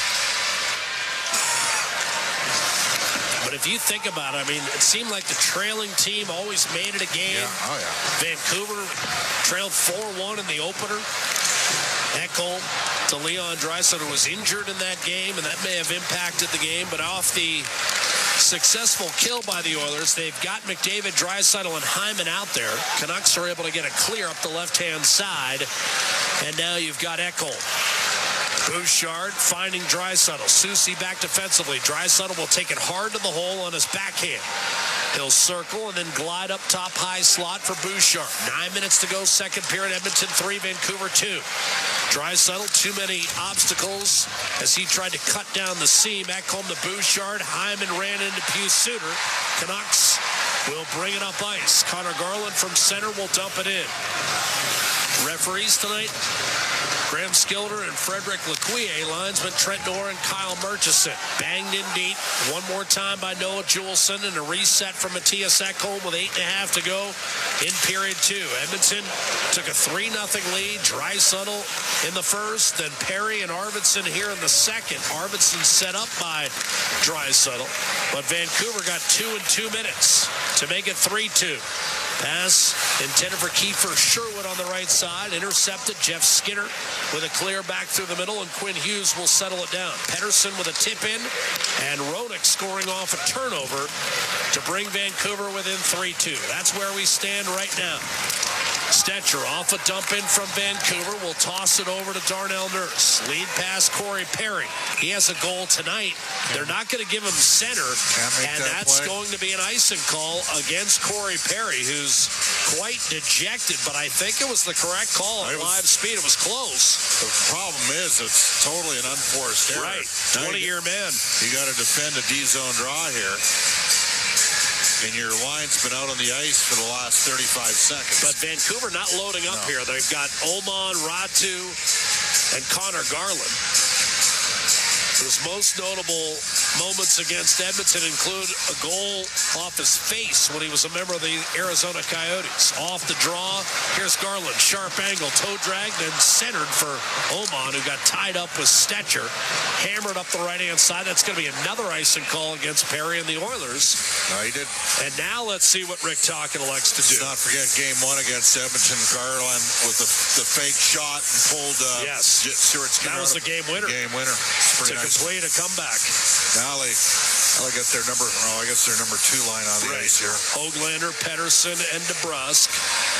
Hughes and Ronick round out the Vancouver fivesome. Pettersson off the draw. Hovering is Höglander, but dug out and carved free by Jeff Skinner. Tossed back in by Pedersen. Perry will change. Scrambling back to make a play on the puck is Nurse. He'll throw it over to Stetcher. Right side for Skinner, and then from center ice, backhanded in by Nugent Hopkins. Hughes swiftly up to Höglander. Long change for Edmonton. Höglander a shot, and I think Edmonton catches a break there because that shot was right off the crest, and Vancouver unable to cash in on a bit of a delayed change there from Edmonton. Well, Skinner and Nugent Hopkins didn't get the puck deep, and they needed to get off the ice. And a long stretch the other way, and they created a look. Well, you wonder if Höglander brings that around the net. Maybe he's got DeBrusk or Pedersen. That was a bit of a break for Edmonton. Not the greatest shot choice from Höglander. Now you've got Miller between Suter and Garland for an offensive zone faceoff to Skinner's left-hand side. Stuart Skinner, 1-4 in the regular season against Vancouver, but again, his two biggest victories over the Canucks, games 6 and 7 of that second-round series. A clear by Kulak. He took a punishing hit to make the play, but it's an icing call, and Victor Arvidsson and Leon Draisaitl are going to plead their case for the face-off coming to center. Let's see what they do here. They will put a center ricochet off a Canucks stick. Miller absolutely filled in Brett Kulak. But you're right, JT Miller has not been in his most energetic thus far with 27 minutes left in this hockey game.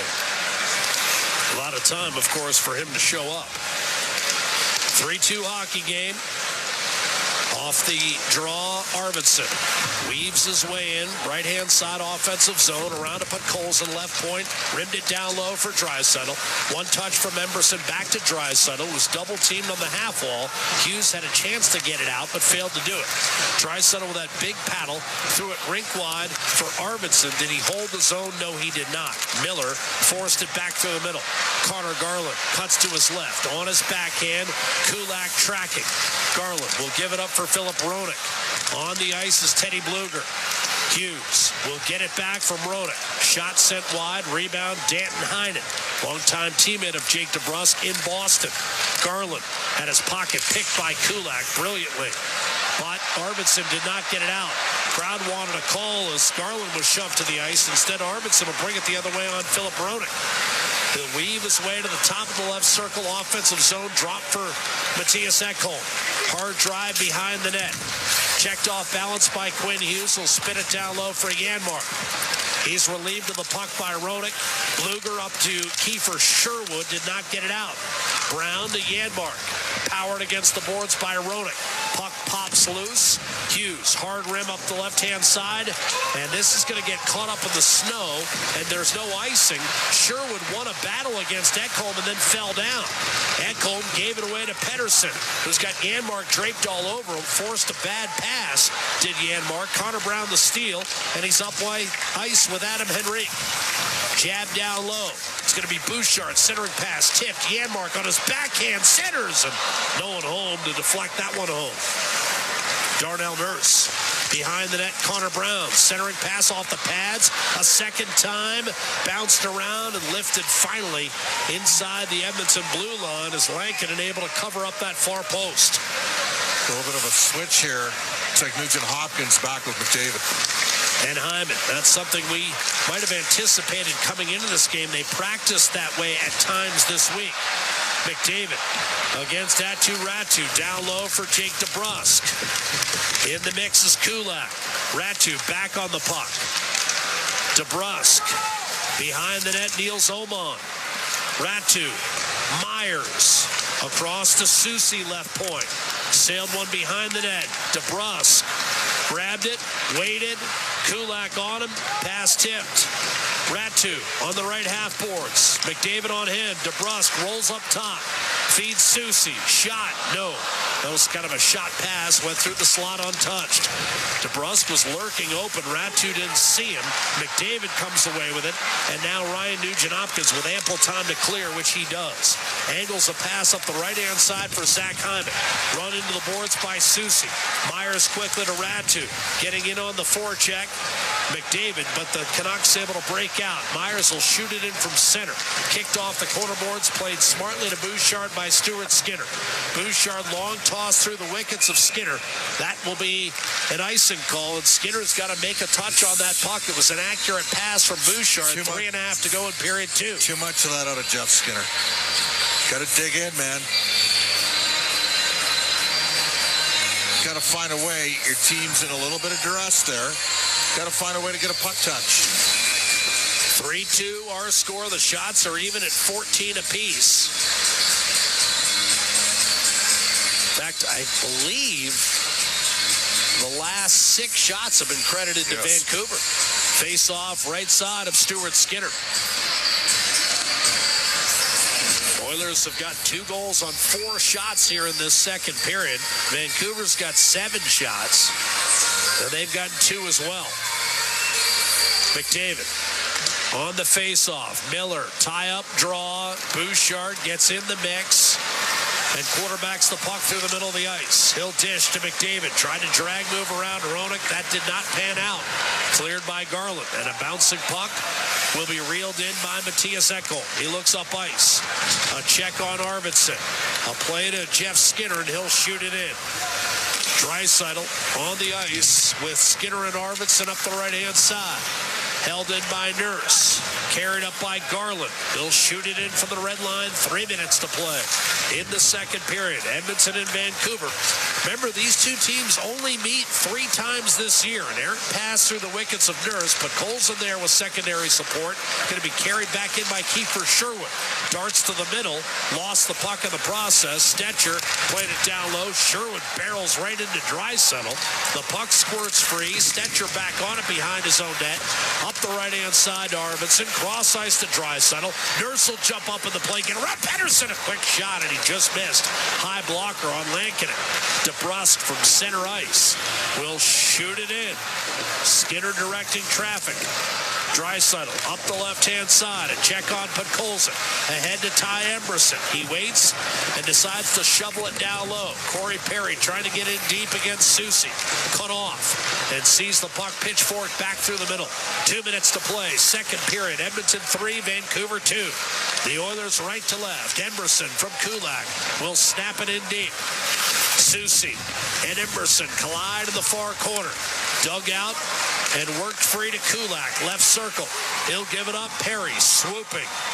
Waiting, moving it. One-timer Ekholm and a blocker save made by Lankinen. Big rebound. Perry threw his body into the mix on Pettersson. Shook him up a little bit. Garland turned it over at center. Pettersson threw a check on Derek Ryan, who got it ahead for Janmark, and then lofted toward the Vancouver net by Perry. That's held by Lankinen with 90 seconds to go in the second period. Janmark ends up on his backside. No penalty called. 3-2 Edmonton. Draisaitl, Perry, and Arvidsson with the Oiler goals. It was 3-0, and then Vancouver got 2 quick ones at about the 5-minute mark of the second period. Pettersson and Roenick 2 minutes apart. It's 3-2. Late second. We'll take a break. Be back with the final 90 seconds of this middle frame from Rogers Arena in Vancouver, BC. For Dealers NHL Hockey. The Oilers Radio Network. Believing in yourself takes confidence. At Portage College, 93% of grads say their education gave them the skills and knowledge they needed for their careers. That's the kind of confidence that leads to great results. Learn more at portagecollege.ca. RS Breakers and Controls, Canada's leader in new, used, tested, and obsolete circuit breakers, MCC buckets, bus plugs, and switches. They have everything you need to maintain your aging electrical infrastructure, ensuring it operates as good as new. Their 24/7 emergency response gets you back up and running quickly, saving valuable time and money. Minimal generators or modifications needed, and like-for-like replacements mean no special inspections. Don't replace, repair your legacy equipment with RS. Visit rsbreakers.com. Our people, our team. It's what business owners almost always say is their most important resource.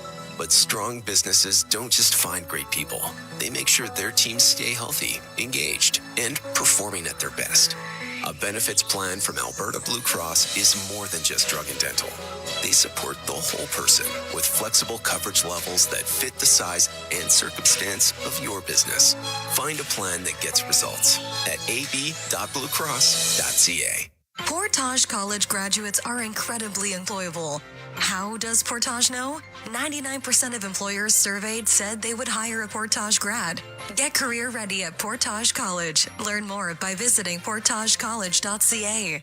Listen on air, online, and on the Radio Player Canada app. This is the Oilers Radio Network. 3-2 hockey game. The Edmonton Oilers lead the Vancouver Canucks, who before this game surprisingly traded Daniel Sprong back to Seattle, where he had 2 productive campaigns. He was brought here to be what he is, which is a 15 to 20 goal scorer. They're never done wheeling and dealing, this team. No.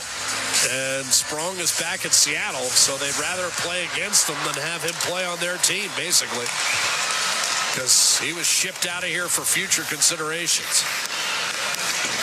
which is one day where I'll end up. Here's Susie. Oh, we're all future considerations. Plays it up. Hopefully the right-hand side. Pedersen soon. Trying to muscle it. Back to Susie. Up the left-hand side.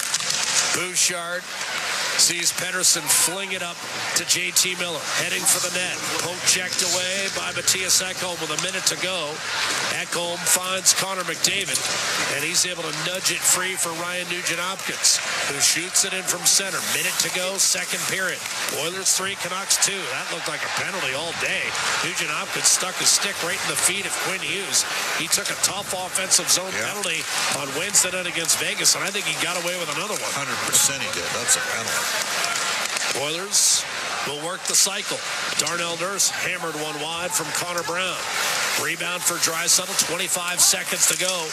In the second, he turns it over, and Suter hoists a rolling puck, and that's going to be an icing call. Wow, back-to-back breaks for the Edmonton Oilers. First, the non-call on Nugent-Hopkins, and then a pretty marginal icing call whistled against Vancouver.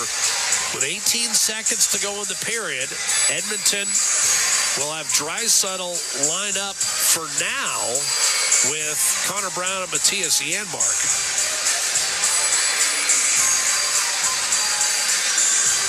Kulak and Nurse defensively. Have we seen Henrique last go-round? I don't see anyone missing on the bench. Yeah, looks like they got a full complement. Draisaitl digging in off the face-off.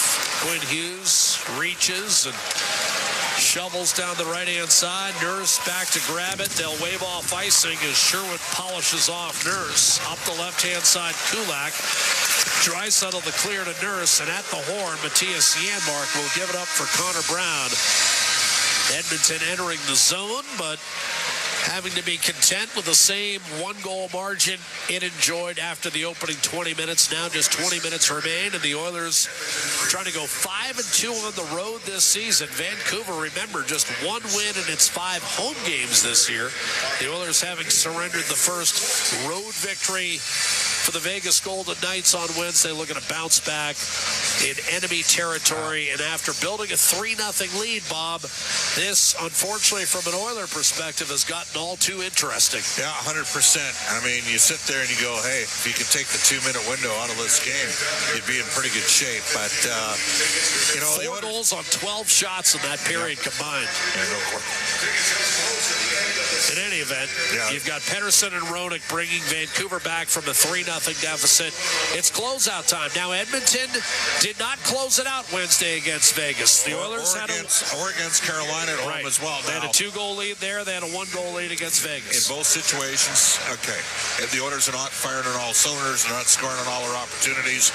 They only got to 2 in both games. They got to 3 in this game. And they haven't lost a game when they've gotten to 3. They were also playing their 3rd game in 4 days against Carolina, 3rd game in 4 days against Vegas, and I thought it caught up to them.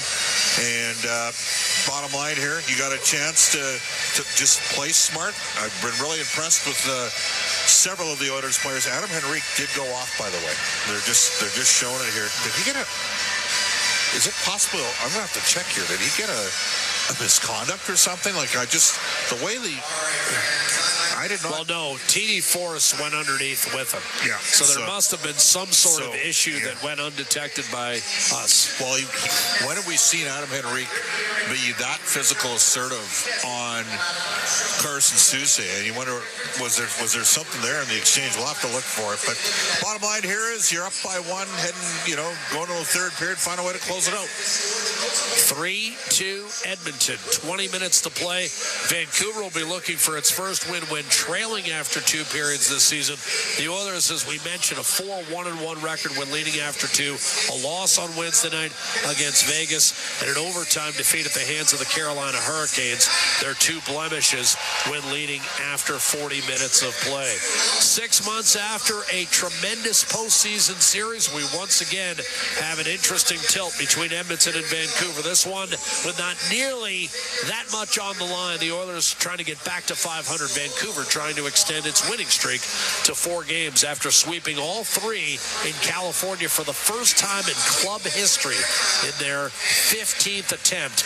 They sweep the 3 in California on the road. Now they return home where they've struggled this year, and they find themselves trailing the Edmonton Oilers 3-2 after 2. Bryn and Rob are next. This is 4 Dealers NHL Hockey, the Oilers Radio Network. To the fans who bleed orange and blue, never miss a game, and are always on the edge of their seat. Show your passion for the Oilers and cheer on the team at Molson Canadian Oilers Game Day Live. Attend throughout the season for your chance to win 2025-26 Edmonton Oilers season seats. Be there for the next Game Day Live event on November 14th at Timeout Pub.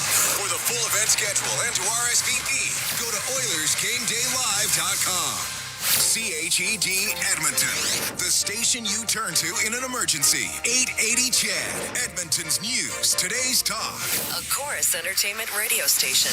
Stay connected with your community and enjoy the latest updates and exclusive access to concerts and events by becoming an 880 CHED Insider. Don't miss out on a single moment. Sign up now at 880ched.com and click on CHED Insider Newsletter to become a vital part of Edmonton's premier news and talk community. 880 CHED, Edmonton's news, today's talk, where Edmonton stays informed and entertained today and every day. At the intermission, brought to you by End of the Row Flooring Centers. Let's get flooring. JT Miller with a turnover, and Kulak will fire a pass up to Leon Draisaitl. He'll back his way into Arvidsson. Rich shot score, 3-0 Edmonton. Arvidsson, a heater. And he blew it blocker side past Kevin Lankinen. And the Oilers all of a sudden have total command of this hockey game. That's going to be Victor Arvidsson's second of the year. And that's our highlight zone brought to you by Century Casinos. All in, all games, all season. Century Casinos with 3 great locations in Edmonton, St. Albert, and right next to the Edmonton International Airport. Welcome to the Winter Zone. Welcome to the second intermission where the Oilers hanging on to a 3-2 lead over the Vancouver Canucks after 40 minutes of play. Rob Brown now joining us. That was one crazy period. It was, and it goes back, you and I have talked over the last number of games about momentum, and we see in this game the Oilers take the 3-0 lead. All momentum's on their side. It's going to be a blowout. Canucks aren't really getting anything done, no good chances, and then bang, bang. Momentum changes. Pettersson gets a nice tip goal, and then the Oilers get hemmed in their own zone shift after shift, and there's a next goal. And 3-2, and then the Canucks get a power play, and Pettersson throws one off the crossbar. They are inches away from tying this one up. I think the end of the period came just in time for the Edmonton Oilers to regroup between periods. I like the timeout. Yes. It was called by Chris Knobloch to slow things down when things were going a little sideways for the Oilers. But what we have is what we saw last year in the playoffs, an exciting game between 2 good hockey clubs. Hey, let's go back to that timeout for a second. Did you think it had any impact? I thought it seemed to calm them a little bit, and it evened things out a little bit because we had 4 goals in 3 minutes and 30 seconds. It does. I've been involved in games where, on both sides of it, where you're on the team you got things going, you get a couple goals, the other team calls a timeout, and just a little bit of the momentum is gone. You take the crowd out of it a little bit because now they've got, the whole 30 to 40 seconds before the next face-off. When you score, when things are going well, you want the puck dropped immediately. Yeah. I thought it was a good play by Knobloch. There's no sense holding on to a timeout and never using it when you have a perfect chance to use it when they did. It stemmed the blood for a second as the Canucks lost a little bit of that jump, and the Oilers were able to regroup a bit. No power play goals at all in this hockey game so far, although the Draisaitl one came, about 4 seconds after the conclusion of a penalty to the Canucks in the first period. But let's take a look at the PK for the Oilers. They had a great shorthanded chance there. It was Podkolzin over to Connor Brown, and if it wasn't for a great save by the Canuck netminder, Oilers would have regained a 2-goal lead. It was a nice play, and what I really wish for Connor Brown on that one is to stay wide. But Colson does a fantastic job. Pulls the defenseman over, has the goaltender eyes glued on him with the pass. And when he throws it over, Connor Brown, instead of staying outside the pad of Lankinen, comes in about, a foot. Right. That foot that he comes in, when it hits his stick, he's now inside the pads, inside the foot. If he would have stayed outside, the pass from Podkolzin would have went past the outstretched leg. It would have been a wide open net for Connor Brown. Connor Brown needs to throw a little snow there, slow down, and stay wide. If he does that, it's all of a sudden a goal shorthanded for the Oilers. It turns out to be a big save in a big moment of the hockey game. Do you think the Canucks started to cut off the middle of the ice a lot better in that second period because it didn't seem like there was as much room for the Oilers to move through the neutral zone? Well, I think the work rate for the Canucks went up after they fell down 3-0. Right. And I think there was a fear at that point. They've been on the side of the 8-1 victory over the Oilers, so they know that games can get away if you fall asleep. And they woke up. 3-0, they woke up. They were better in the neutral zone. They were better on the backtracking. And they were certainly better on the forecheck. And we saw that with the 2 goals they got. So I think what we saw in that second period sets up for a fantastic final period. Both teams are a little desperate for points, where they are in the standings, where they want to be in the standings, where they want to be at this point of the season. The Oilers have blown a couple leads as of late, as Jack and Bob talked about it.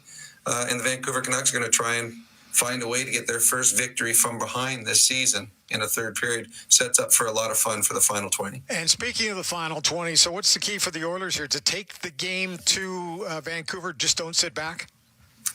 Well, you can't sit back. If you sit back and you start trying to defend, you're just allowing for bad things to happen. Play the same way. Get the forecheck going. Get pucks in deep. And you got to be very cognizant of the Canucks flying the zone and making sure you know where Quinn Hughes is at all times on the ice. But you can't change. It's not a 3-goal lead that you can kind of coast home. Right. It's a 1-goal lead. It's 1 power play, 1 shot away from a tie game. So you got to continue. For the Oilers, the key would be try to increase the lead. Try to extend the lead to 2 and make it that much harder. Okay, Rob, thanks. We'll talk to you after the game, okay? Sounds good. All right, Rob Brown joining us here in the intermission. At the intermission is brought to you by End of the Roll Flooring Centers. Let's get flooring. We're coming back with more from Vancouver and from Edmonton. This is your 4 Dealers NHL Hockey on the Oilers Radio Network. Looking for custom flags, banners, or canopy tents? Aurora Flags and Banners has a dedicated team to provide you with custom solutions and quality products. Aurora Flags has proudly serviced Canadian businesses and organizations for more than 30 years. Get a quote today at auroraflags.com. Do you have tickets to an upcoming event at Rogers Place that you can't attend? Donate your tickets to the Edmonton Oilers Community Foundation Seats for Kids program, presented by Eagle Builders. Seats for Kids provides unused game tickets for charities, allowing children and families to enjoy hockey at Rogers Place. And for many, a once-in-a-lifetime opportunity. To be a part of the Seats for Kids program presented by Eagle Builders, please email edmonton@kidsupfront.com. That's edmonton@kidsupfront.com. Hockey is back, and so is Play Alberta, Alberta's #1 sports book and the official partner of the Edmonton Oilers. Cheer for the Oilers while scoring bigger offers, boosted odds, live betting, player props, and more. New to Alberta? New players now receive $200 in free bets just for signing up. Already a player? Get a $10 free bet for every $100 you bet. Download the new Sportsbook app and make your picks today. Bonus terms and conditions apply. Looking for custom flags, banners, or canopy tents? Aurora Flags and Banners has a dedicated team to provide you with custom solutions and quality products. Aurora Flags has proudly serviced Canadian businesses and organizations for more than 30 years. Get a quote today at auroraflags.com. Global News, I'm Thomas Dias. The city of Edmonton wanted to see how increasing the presence of transit peace officers would affect the environment at transit centers. The city had increased the number of transit peace officers at 8 transit centers from August 29th to September 20th, and results show it led to a 33% decrease in criminal incidents at the stations compared to the same time period in 2023. Councillor Michael Jan says it shows that a concentrated presence can make an effective impact on the ETS system. We hear Edmontonians loud and clear. They want to see more visible presence. They want to feel safe on the stations. We're working towards that. I think it shows transit ridership is up at historic levels. We're going to hit 60 million trips this year. We need to support public transit. And if that means a small investment in more transit safety, I think it's well worth it. Jan says administration will be bringing City Council a report with other considerations, such as having more transit officers on a permanent basis, which he says could really help ensure that the gains that were made are continued. News on demand at 880ched.com. Proudly headquartered in OilCountry, Capital Power is delivering reliable and affordable power today while building clean power systems for tomorrow, creating the balanced energy solutions communities across Alberta and North America can depend on. Visit capitalpower.com to learn how they are powering change by changing power. Be part of their energy and join Capital Power as we all cheer on our Edmonton Oilers on their quest to win it all. Our people, our team. It's what business owners almost always say is their most important resource. But strong businesses don't just find great people. They make sure their teams stay healthy, engaged, and performing at their best. A benefits plan from Alberta Blue Cross is more than just drug and dental. They support the whole person with flexible coverage levels that fit the size and circumstance of your business. Find a plan that gets results at ab.bluecross.ca. Businesses deserve the best protection against cyber threats. Alltech offers state-of-the-art IT and cybersecurity solutions to safeguard digital assets. The team of experts at Alltech are dedicated to providing the highest level of security, ensuring that data remains safe and operations are seamless. With Alltech, businesses can focus on growth while the rest is handled. From advanced threat detection to comprehensive data security, Alltech has it covered. Choose Alltech for reliable and effective cybersecurity. Visit alt-tech.ca now to learn more. The intermission, brought to you by End of the Row Flooring Centers. Let's get flooring. Surface back here at Studio B in Edmonton. Let's take a look at what's going on around the league with our out-of-town scoreboard, brought to you by Pizza 73, official pizza of the Edmonton Oilers. This is the only game that is still being played. We can tell you these are all final. Calgary at Buffalo today. Sabres winning that one in a shootout 3-2.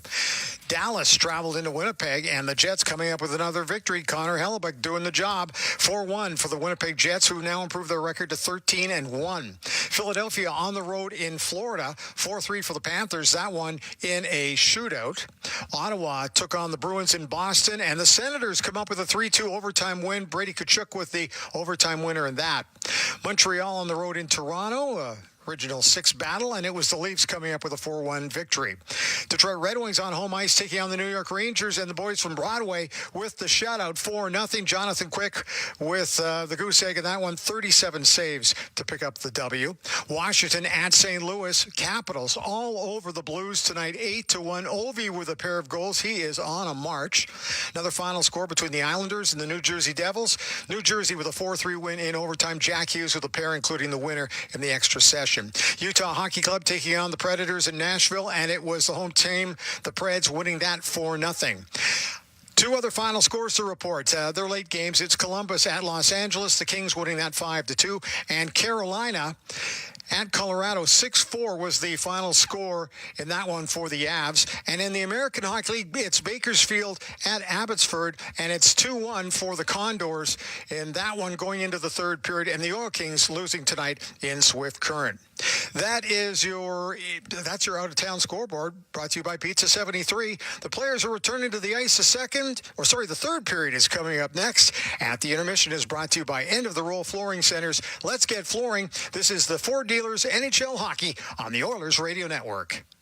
Hey, Edmonton. Big moves need big talent, and AMJ is your go-to partner. For all local residential and commercial relocations, AMJ delivers a smooth, stress-free experience. AMJ, your team for every move. Contact your local branch today. Hockey season is back. And so are the deals at Boston Pizza. Cheer on your team while ordering off their game day menu, or come in and see what great promotions they have going on. At Boston Pizza, they always have something craveable for you to enjoy. Boston Pizza, proud partner of the Edmonton Oilers. Cheers to a great hockey season. Help turn off hesitation, turn off doubt, turn off fears. The YMCA is a charity that helps people turn off whatever's holding them back so they can let their potential shine. With your support, you can help us turn on confidence, connections, and possibilities. Whether it's supporting families, building life skills, or fostering well-being, the YMCA offers a wide range of programs that empower people to shine their brightest. Visit our website to see how you can help today. Hey, Edmonton. Big moves need big talent, and AMJ is your go-to partner. For all local residential and commercial relocations, AMJ delivers a smooth, stress-free experience. AMJ, your team for every move. Contact your local branch today. All games, all season. You're listening to the Oilers Radio Network. 3-2 hockey game, Edmonton on top, looking to saddle Kevin Lankinen with its first loss in regulation this season. This guy was a backup in Nashville the last couple of years, did go 11-6 last year with a save percentage of .908. He has bailed the Canucks out with the injury to Thatcher Demko and the ineffectiveness of last year's spring hero Artur Shilovs, whose save percentage is less than 80 this year, to give you an idea of how far he's fallen off. Told that Adam Henrique's spine got clipped with a high stick in a bit of an altercation with Vinny Desharnais in the back end of the second period. He's back on the Edmonton bench and should be ready to go for the third, which is now underway. Draisaitl watches as McDavid centers Nugent, Hopkins, and Hyman to start the third with Ekholm and Bouchard. Bouchard, a wild pass up the left-hand side. That'll be fielded by Lankinen off the boards and tossed by Myers through the middle. Lead pass, Zach Hyman. Puts the brakes on, gives it up. Nugent Hopkins twists it back for Bouchard. Now comes off the half wall with a shot. Redirected just wide. Nugent Hopkins screw up about a 20-minute drive from here with minimal traffic. Can often turn into 35-40 minutes, as my broadcast partner is finding out. And now McDavid's drawn his second penalty of the game. It's a trip against Tyler Myers. And like the first period, the Oilers are able to earn a power play in the first minute of the third period, leading 3-2 with a chance for some much-needed insurance. Now, of course, McDavid, Nugent Hopkins, and Hyman already been on the ice for 45 seconds. So it might be a shorter shift because they were out there the entire power play last time, which bled into a couple of extra seconds where Quinn Hughes was not released from the penalty box. Got to win a draw here if you're Leon. He's won a lot of faceoffs, but not often on the power play. Miller won the faceoff. Draisaitl 9-9 through two periods. 9 out of 18, split it down the middle. Hyman around the boards. Nugent Hopkins able to keep it alive in the offensive zone, and now McDavid takes over. Back to Bouchard. Atco power play. McDavid drag move. Brilliant feed. One-timer, and that went off the post. And I believe Lankinen got a piece of it with his goalie stick. Nugent Hopkins can't believe it. He thought he had a tap in. He did, and was foiled. It remains 3-2. A similar type of save was made by Aiden Hill on Wednesday night by the Vegas Golden Knights. Failed clear by Ronick. McDavid for Bouchard. Back to Bouchard, top of the circle, shot, blocked, rebound, right to McDavid, cross ice. That was deflected. Draisaitl able to come up with it. Now he'll give it to McDavid below the goal line. Out to Draisaitl, top of the left circle. Atco power play, halfway home. Nugent Hopkins. McDavid, right at the right face-off dot. Gives it back to Draisaitl. Slithers one across, partially tipped. McDavid able to settle it down. Give it up for Bouchard, waiting. Fires a pass into the corner that McDavid will have to corral. Guided back to Bouchard. Now McDavid dialing it up. Down low, Nugent Hopkins. Short side on Lankinen. Gives it up to Draisaitl. Unable to get it clear was Miller. Nugent Hopkins, Draisaitl, Vancouver packed in tight. Draisaitl cross ice, and it was poked away. Pettersson saved a goal against McDavid, but did not get it out of the zone. Bouchard to McDavid. Edmonton just relentless. Here's McDavid. Taken away. Fired by Juleson down the right-hand side. And that time, Edmonton out for the full 2 minutes with its first unit, but they don't cash in. 3-2, the score remains. Kulak up the right-hand side. Nurse will bang it in. 3 defensemen on the ice for Vancouver. Hughes, Desharnais, and Tyler Myers. Now Myers jumps up in the play. Here's a shot, and that was blocked. With still 3 defensemen. Vancouver looked to back off as Teddy Bluger forechecking on Kulak. Hits Garland. He lost the puck. And Corey Perry will fling it ahead. Looking for Jeff Skinner. Sent back the other way by Desharnais. And a hard hit by Nurse from behind on Teddy Bluger. Ty Emberson against Connor Garland in on the forecheck. Here's Corey Perry. Pressure from Ratu. He'll give it up for Nurse and lob back the other way by Emberson. That'll be settled by Quinn Hughes. Forced to back off by Adam Henrique. 3.5 gone by, third period.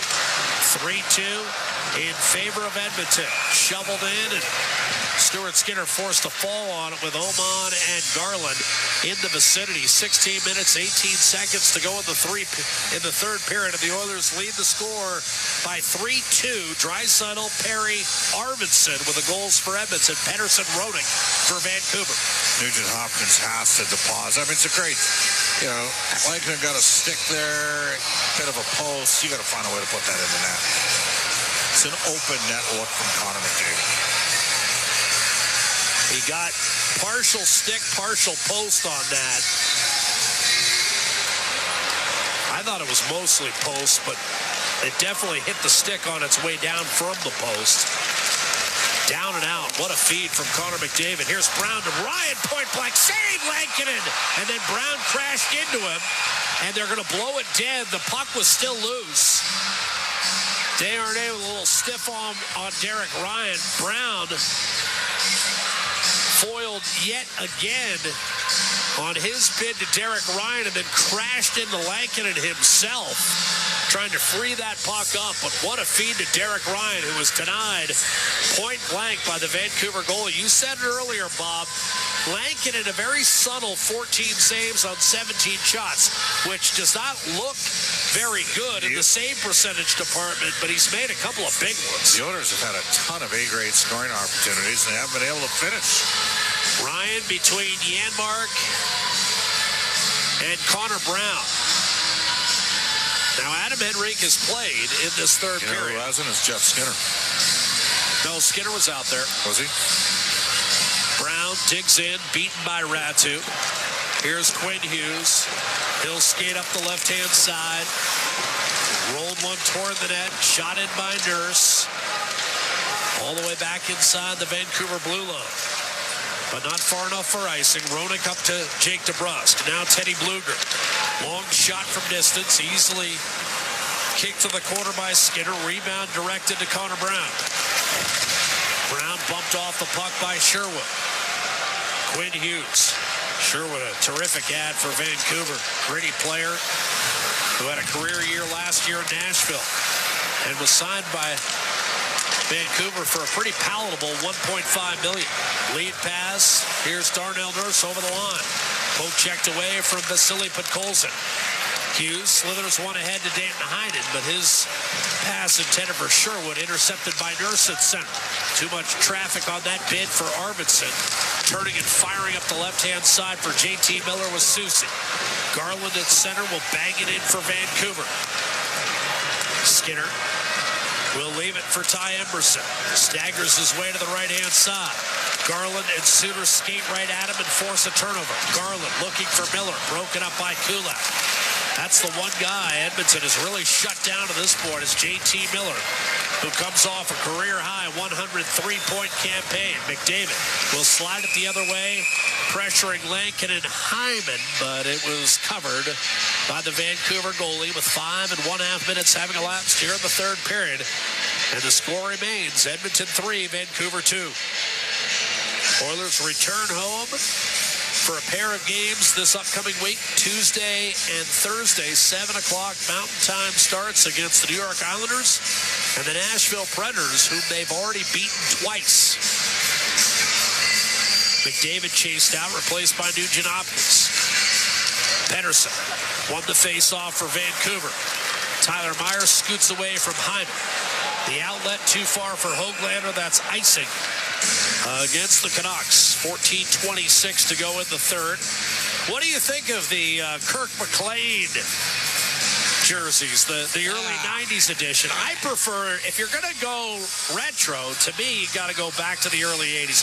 Bring back the mustard yellows. I love those. I might be the only one who loved them. Well, we've seen how you dress. It doesn't surprise me that you love that specific color scheme. You can pull it off, though. Elias Pettersson up through center. Not a lot of guys look good in yellow or orange. Yeah, you've mastered the art of what? I would say your closet is approximately 11 shades of charcoal. Here's McDavid. Burst of speed, wrist shot, and save made by Lankinen. And I don't mind that at all from Connor McDavid. Yeah, keep shooting. Lankinen stones him, 14:07 to go in the third, but that's McDavid basically skating 165 feet through 3 Canucks with a wrist shot that Lankinen is able to pin against his left ribs. Now the Oilers send out Henrique, flanked by Janmark and Brown. Nurse and Stetcher defensively.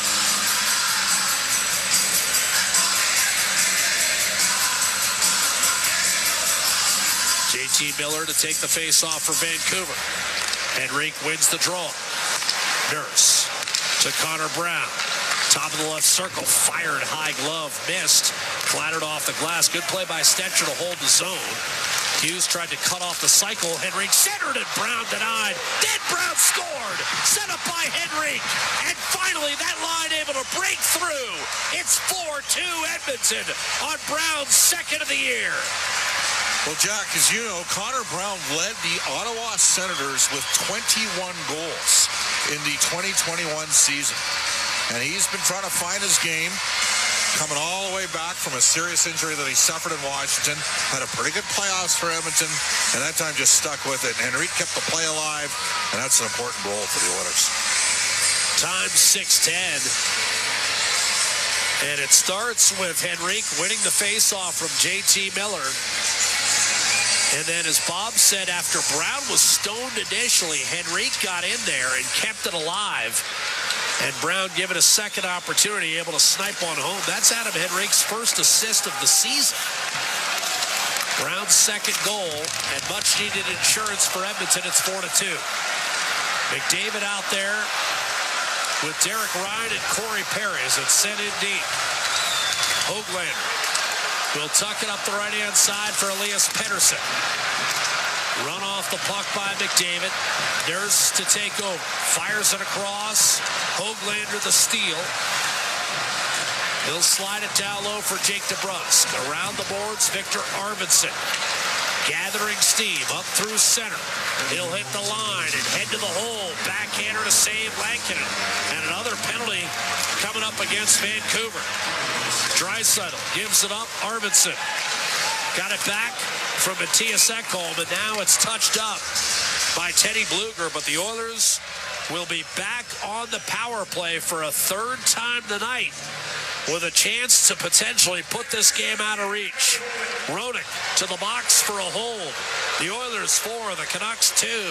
Live from Vancouver, more third period play-by-play in just a moment. The Atco power play will try to salt this one away.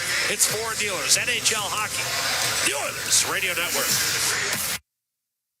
Score big with the unmatched purity of Clearwater Vodka, the perfect companion for Oilers fans. Crafted with the pristine waters of Alberta, it's a sip of local excellence. Clearwater Vodka, where the spirit of the game meets true Alberta quality. Must be 18 plus. Please drink responsibly. Hey, Paul Brandt here. As a musician, I'm drawn to the sounds of this great province. Whether it's the wind blowing down the Rockies, the rustling of grass across the prairie, or the sweet sound of a Ford Super Duty, it's all music to my ears. Speaking of Super Duty, with heavy-duty performance that's built for getting the job done right, it's no wonder this truck has Albertans singing its praises. The 2024 Ford Super Duty is available now at your Alberta Ford dealer. Just head on in today and tell them PB sent you.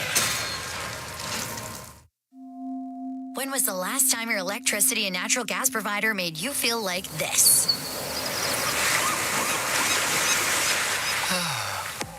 Low rates, no strings attached, year-round perks, and local energy experts who always have your back with Encore by Epcor. Find that carefree energy feeling at encore.epcor.com/carefree. Customers are free to purchase natural gas or electricity services from a retailer of their choice. For a list of retailers, visit ucahelps.alberta.ca or call 310-4822 toll-free. Score big with the unmatched purity of Clearwater Vodka, the perfect companion for Oilers fans. Crafted with the pristine waters of Alberta, it's a sip of local excellence. Clearwater Vodka, where the spirit of the game meets true Alberta quality. Must be 18 plus. Please drink responsibly. Listen on air, online, and on the Radio Player Canada app. This is the Oilers Radio Network. Oilers, another opportunity here in this third period on the power play. Coming in, that had only one power play opportunity in 3 of the last 4 games. This is their third tonight. Draisaitl wins the faceoff. McDavid tucks it back to Bouchard. Gives it up for Nugent Hopkins. In the first period, they scored on the back end of a power play. Hyman down low. Rebound score. Connor McDavid hammers it home on Lankinen. And that time the Oilers needed just 10 seconds. Funneled down low to Hyman, who was stopped. But then McDavid stuffs it home. And Zach Hyman has just hit 200 assists for his career. More importantly, Edmonton 5, Vancouver 2. Well, starts with a face-off win from Draisaitl. And then Nugent Hopkins and Hyman combine, and Hyman has the presence in mind to take it hard to the hole. And McDavid cleans up the garbage. Time of the power play goal, 7:16. McDavid, who typically feasts on Vancouver. That's his 24th regular season goal in 41 games against the Canucks. He's got a goal and a helper tonight. And Edmonton may have just put this one away at 5-2. Henrique wins the faceoff. And now Nurse and Stetcher. Up the right-hand side, Brown makes sure of a clear and deep. Lankinen with a handoff to Noah Juleson. Eric Brandstrom. Left side for Niels Omar. Could not work his way around Stetcher. Darnell Nurse looked to poke it free. Oilers 1 for 3 on the Atco power play tonight. And McDavid with his 4th of the year. One thing about the Canucks, Jack, they've been able to come back against Edmonton in games too. Well, it's not dead, but that was a massive goal, which has drained the life out of the building. Canucks lead pass broken up. McDavid across the line. Hits Kulak. Waits, shoots, and scores. And Edmonton pouring it on in Rogers Arena. It's 6-2. 3 goals in a span of 1:58 seconds have turned out the lights and turned a 3-2 nail-biter into a 6-2 romp. And Brett Kulak looks like he might be having a 20-goal campaign. It's 4 for him. Off to a terrific start. The Oilers came into this game lowest shooting percentage in the NHL, Jack. And that's one Lankinen would love to have back. They got 6 goals on 25 shots. Season high 6, only the second time this year they've scored 5. Draisaitl looking for Arvidsson, broken up, and now Elias Pettersson under control. Biggest thing, though, this is going to be a quality win on the road against a good hockey club. Bouchard, a blast and a blocker save made by Lankinen. Rebound, Draisaitl, pursued by DeBrusk. Vasily Podkolzin. And it's cleared back through the middle. Arvidsson on the puck for Edmonton. McDavid and Ty Emberson with his first point as an Oiler. So a 3-point night for McDavid. That's his first 3-point game of the year. He did not have a 3-point game through 16 games last year. This game number 12 for McDavid. And a goal and 2 assists as Vancouver's Kiefer Sherwood will dump it in. Back to get it, Troy Stetcher. So Kulak's fourth from McDavid and Emberson at 8:08 punctuates a 3-goal outburst at a minute 58. And everyone waiting for the Edmonton Oilers to break through have finally been witness to it. DeBrusk run over by Darnell Nurse at center. And Corey Perry will back off and take it behind his net for a reset. Stetcher biding his time. Put it into a lot of traffic. Emberson. Nugent Hopkins directs a pass for Hyman. Looked like he might have been clipped by Soucy. No penalty called. Up the right-hand side. Kulak defending at center against Connor Garland. In case you're wondering, Brett Kulak's career high of 6 goals came with Montreal in 2018-19. This is the second time in his career he's managed as many as 4. Run off the puck. Zach Hyman on Quinn Hughes, who gets it back from Aatu Ratu. 9.5 to go in the third period. Niels Oman down the middle, inexplicably tried to give it up. He had a seam to the net. Disrupted by Emberson, and Janmark able to clear for the Oilers. Quinn Hughes back in his own zone after an Edmonton dumping. And it has gone quiet here in Vancouver's Rogers Arena. Music to the collective ears of the Edmonton Oilers. Pettersson, net drive against Ekholm, who forced that wrist shot wide. Here's Connor Brown the other way for Edmonton. Snapshot score! Blew it right through the glove of Lankinen, and it's 7-2. And now it's a fusillade of vulcanized rubber hitting the back of the net here at Rogers Arena. That is 4 in the third period for Edmonton. Connor Brown's second of the game. And I believe Artur Shilovs will make an appearance with 9 minutes left in this hockey game. Well, the Oilers have had success against Lankinen during his career. He's 1-3 coming in, but nothing like this. Time 11:05. Remember, he had not lost a game in regulation entering tonight. And that's 2 in a row that, quite frankly, he should stop. But Brown will take it. 2 on the night, 3 on the year, and Edmonton rolling. And that'll be all for Kevin Lankinen. We talked about the fact he was this club's MVP through 12 games. With the goaltending situation in flux, Shilovs had nothing going on in his 3 starts. Lankinen came in, went 7-0-2. Shilovs, 3 losses in 3 appearances this year with a save percentage of .797. Lankinen's night is done as he stops just 20 of 27. Brown from Janmark on the 7-2 goal. So the Oilers erupt here with 4 in the third and 4 in a span of less than 5 minutes, Bob. 5th time in Connor Brown's career he's had a multiple goal game, Jack. Arvidsson wrists it up the right-hand side. 4 goals in a span of 4:55 has turned a close game into a rout. Draisaitl, the handoff, the tip by Arvidsson. And Shelov's greeted with a point-blank chance. He's able to make the save. Shelov's last year against the Oilers game, but ultimately finished with an .882 save percentage in that 7-game series. The better save percentage, however, he lost 4 out of 7.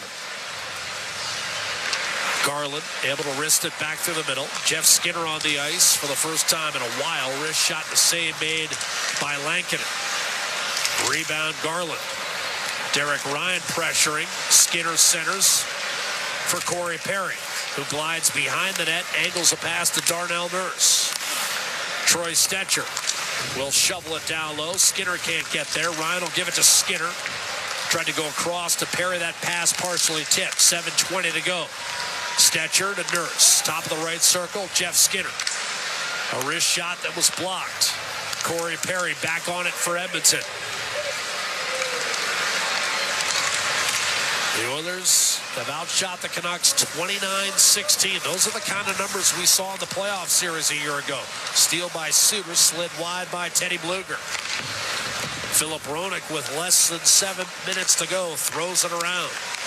Quinn Hughes, his shot deflected.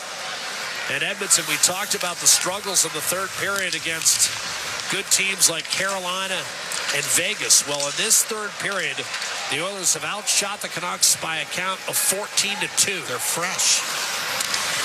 And they've also finally broken through. And the last 2 goals were not great ones. Icing whistled against Quinn Hughes and the Canucks. 6:26 to go in the third period. Our score, Edmonton 7, Vancouver 2.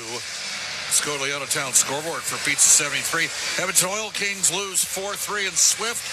Go win one, lose one on the road. They beat Medicine Hat last night 4-2.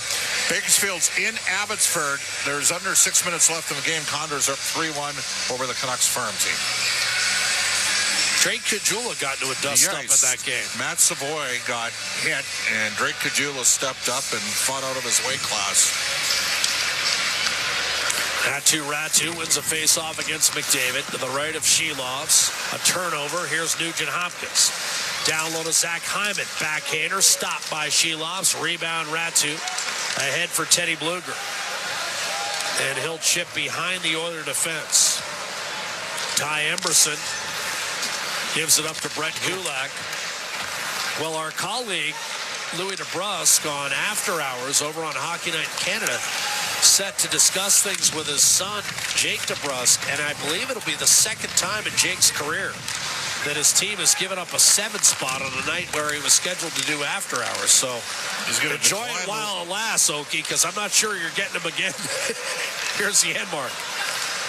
Ahead for Connor Brown, a backhander from distance and a save made by Shelov's with 5:35 to go in the third period. And I'm guessing by your phraseology that Connor Brown has not had a hat trick in his NHL he's never career. had an NHL hat trick. Well, that backhander, I mean, after the first one, why not flip it up there? Shelov's able to make the save, and Edmonton has put this game away with 4 unanswered goals in the third period. 4 goals in less than 5 minutes. And it's on cruise control here at Vancouver's Rogers Arena. 7-2 for Edmonton. This is 4 Dealers NHL Hockey, the Oilers Radio Network. You can't predict exactly how your harvest will go. So here's the next best thing. InvigorResults.ca. Featuring localized and replicated trial results, you can see how Invigor canola hybrids could perform in your fields. But more importantly, the results demonstrate our consistent track record and undisputed leadership, giving you the confidence to flex your harvest muscle season after season. Go to InvigorResults.ca to see results in your area today.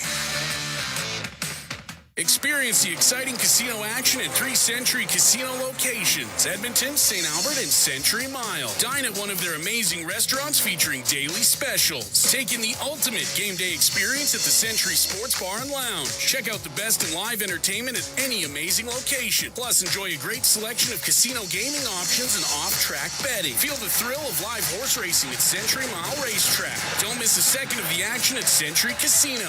Come for the action. Stay for the fun.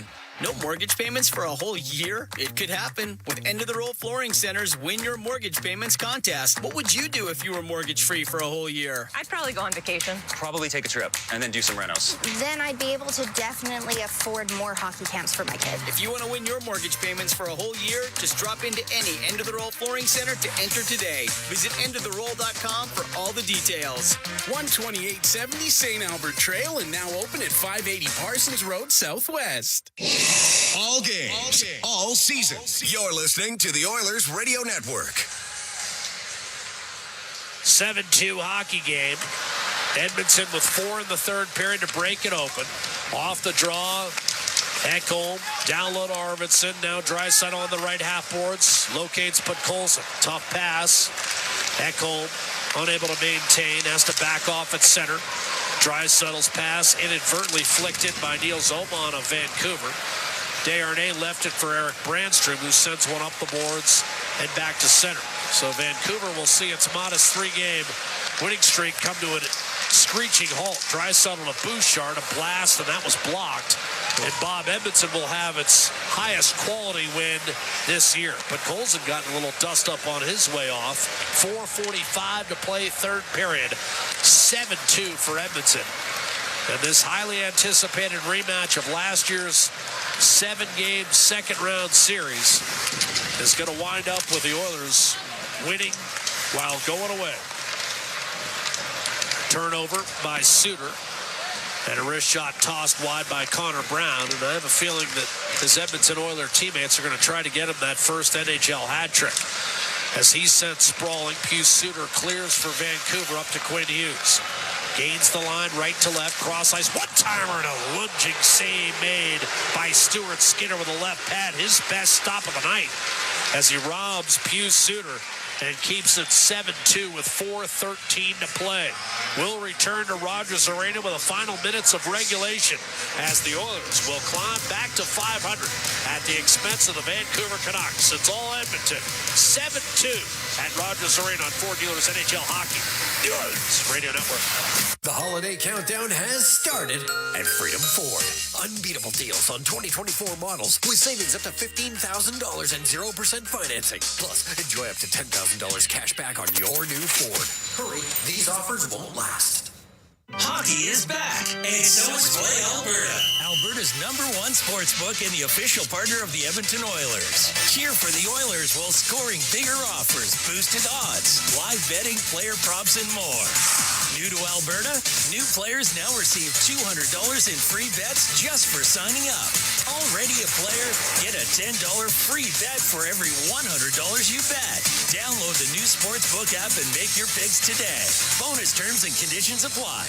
Chemco is more than just a trusted local name. Chemco has been building industry across Canada for more than 60 years. From engineering through to commissioning, construction, maintenance, and beyond, Chemco's multidiscipline approach stands firmly on the belief that Chemco cares. It's not just what they do, it's how they do it. Visit Chemco.com and discover how they can support your project today. Chemco, proud fans of the Edmonton Oilers, serving and supporting communities across Canada for over 60 years. The holiday countdown has started at Freedom Ford.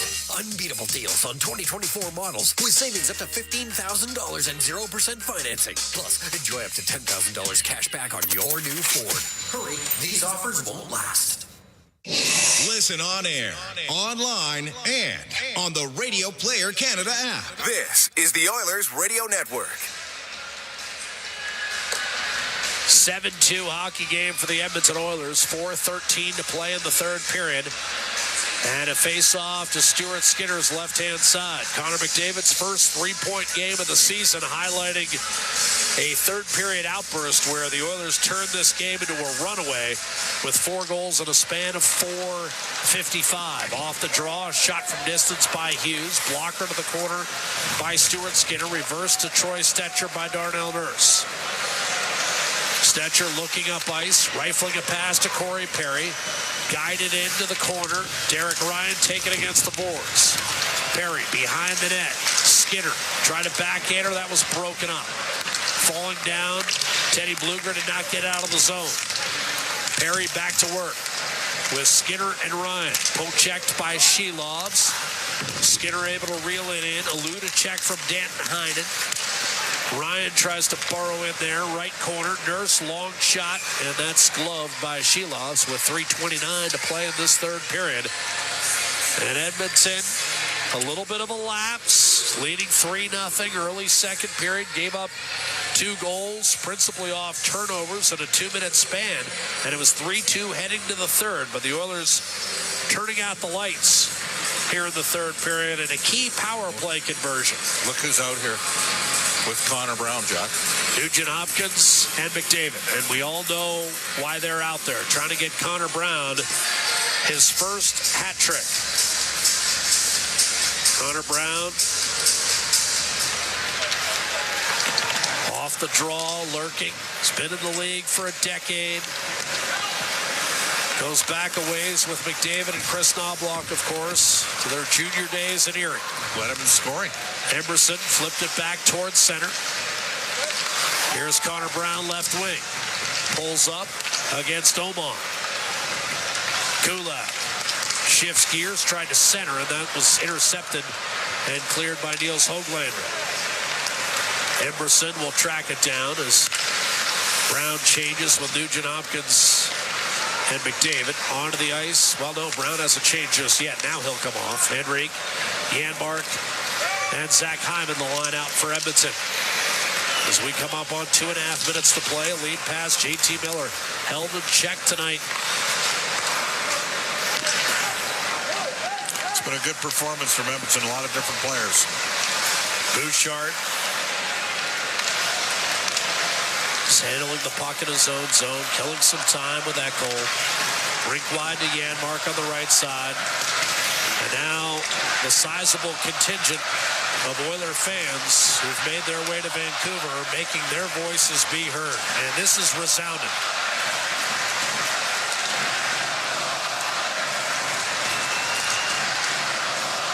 A reminder, we're in Vancouver.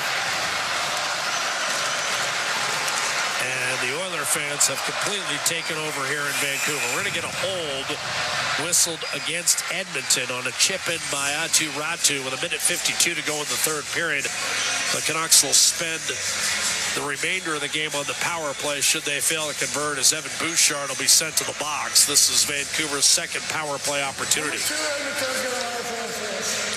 Interference whistled against Bouchard.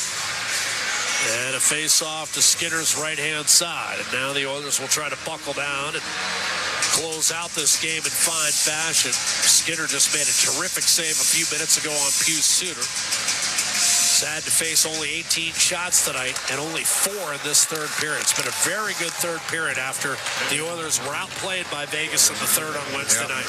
Again. Third game in 4 nights. Could have been some fatigue involved, no question. Pettersson to JT Miller. Tried to backhand it inside. Emerson, a failed clear. Hughes to Elias Pettersson. Back to Quinn Hughes. Shot right into the chest of Stuart Skinner with 1:27 left to play in the third period. And the face-off will come to the right of the Oiler goal with Edmonton on top 7-2. And it's the final. Bakersfield has defeated Abbotsford 3-1. So a clean sweep of the Edmonton organizations head up against Vancouver's. Napa Auto Parts penalty killing unit. Nugent Hopkins, Henrique, Nurse, and Stetcher. Face off won by Nugent Hopkins. Nurse a hard rim up the left-hand side. Nugent Hopkins with an assist on the McDavid power play goal that put this one out of reach. Then the Oilers got a couple of softies and chased Kevin Lankin, who had been so good for Vancouver, entering this game with a .923 save percentage.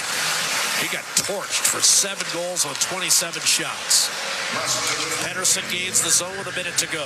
Miller to Hughes. Shot tipped by Stetcher. Batted down by Nurse. Backdoor one-timer score. Pettersson gives it up to Suter. And the penalty kill has allowed a goal for the 6th consecutive game. But that's pretty much the only bad news tonight in a 7-3 rout for the Edmonton Oilers of the Vancouver Canucks. Well, Darnell Nurse tried to sweep the puck away with his hand. It was airborne, and it went right to the Canuck player. It was an easy tap-in the side of the net for Suter. That'll be his 5th. He's having a good year. It's 5 for him. Suter from Pedersen at 19:06 on the power play. Still a healthy 7-3 lead. Yeah, you don't want to tee it up for Elias Pettersson. He'll find the guy. And he did. Oilers off the draw. See Ratu slam it in. Corey Perry in for the right-hand side. They'll put the brakes on back behind the net. Give Hughes the second assist on the scoring play as Vancouver rolls it in deep. Played up the right-hand side, cut off by Eric Brandstrom. He'll go down low. Niels Oman trying to shrug off a check from Corey Perry. Emberson with 10 seconds left in the third period. The puck squirts free out into the neutral zone, and that'll be all. Brandstrom won't bother advancing the puck further. And this game is over. Edmonton 7, Vancouver 3. Again, 4 third-period goals in a span of 4 minutes and 55 seconds. Turn out the lights on the Vancouver Canucks. And the Oilers' long-dormant offense, one that, despite ranking second in the league in shots on goal, came in second to last in the league in goals per game, erupts for 7. And the Oilers put away the Canucks by a resounding score of 7-3. Their highest quality win of the season to this point, and a victory that leaves them 7-7-1 overall, coming with evidently 2 winnable home games ahead this week, with the Islanders and the Nashville Predators coming to town. Well, I got it. This was their most impressive win of the year. As you mentioned early in the third period, Jack, I mean, once they got the 4, and Kevin Lankinen gave up 2 bad goals. I mean, that's... But it was already at 5-2 with 10 minutes to go. You weren't coming back. The Oilers had tilted the ice and had won a lot of the puck battles in the paint that led to the McDavid goal and the Connor Brown 4-2 goal. Connor McDavid 5-2 goal. They gave Janmark the first starter, and he had 3 assists, plus 3 in this game. McDavid with a goal and 2 assists, and Leon Draisaitl, who opened the scoring 2:48 in, ends up finishing with a goal and an assist as well, plus the face-off win on a power play that connected just 10 seconds in and essentially put this one away. So now, going home, once again, the Oilers playing some of their best hockey away from home. Now it has to translate to home victories on the ice, where they're 2-5-1 this year. So, I mean, they're sitting at 7-1 now. They're 5-2 on the road. I mean, they get the day off tomorrow. CBA mandated day off tomorrow. Good practice day on Monday. And away you go. Leon Draisaitl joins us now. And Leon, we were just talking about how, in many ways, this has to be Edmonton's most satisfying win of the year on the road against a divisional opponent, one that's a very good team. What did you think was key in kind of breaking that game open in the third period? I think we just stuck to it and didn't overcomplicate things and just sit back. We kept attacking. We drew some penalties that, got us into the rhythm.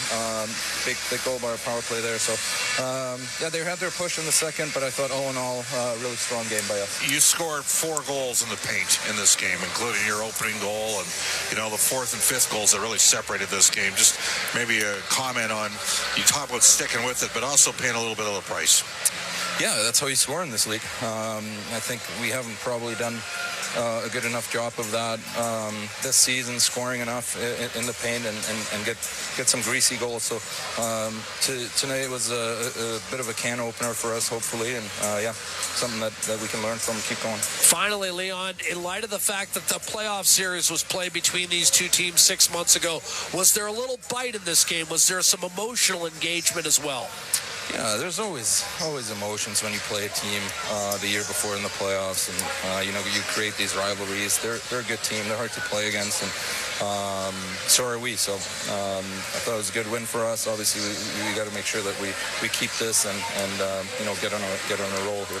Thank you for your time. Yep, thank you. That's Leon Draisaitl with a goal and an assist, opened the scoring, and as it turned out, he set up Victor Arvidsson for a goal. I think, what Leon said, can opening type of victory. I think he's talking about Connor Brown getting a couple goals tonight, and Victor Arvidsson getting one, and the power play getting one. So, some guys that needed to break through, and a unit that certainly could use a little shot in the arm in terms of adrenaline-wise. I think that all came to the fore last night. Stuart Skinner was rock solid. Yeah. Again, the third goal is a shame because it kind of comes in garbage time. Yeah. And so his numbers are not going to look great, but, certainly a credible performance by him. The biggest thing for me, Bob, is, it did have a little bite tonight, and one that we shouldn't be surprised about considering they played a playoff series. And for me, with an older thinking man's hockey club, I still think it's important that this team has emotion in its game. 100%. And they've played better when they have it. Well, you mentioned the stat before. They're 5-0 in the games that they've had fights in it. And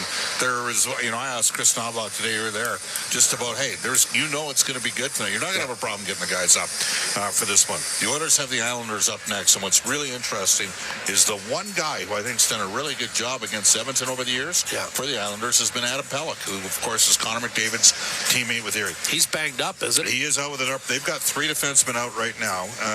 Pelech, who's a top 3 guy for them, and then a couple guys that are sort of, Romanov, a big hitter, and Mike Riley as well.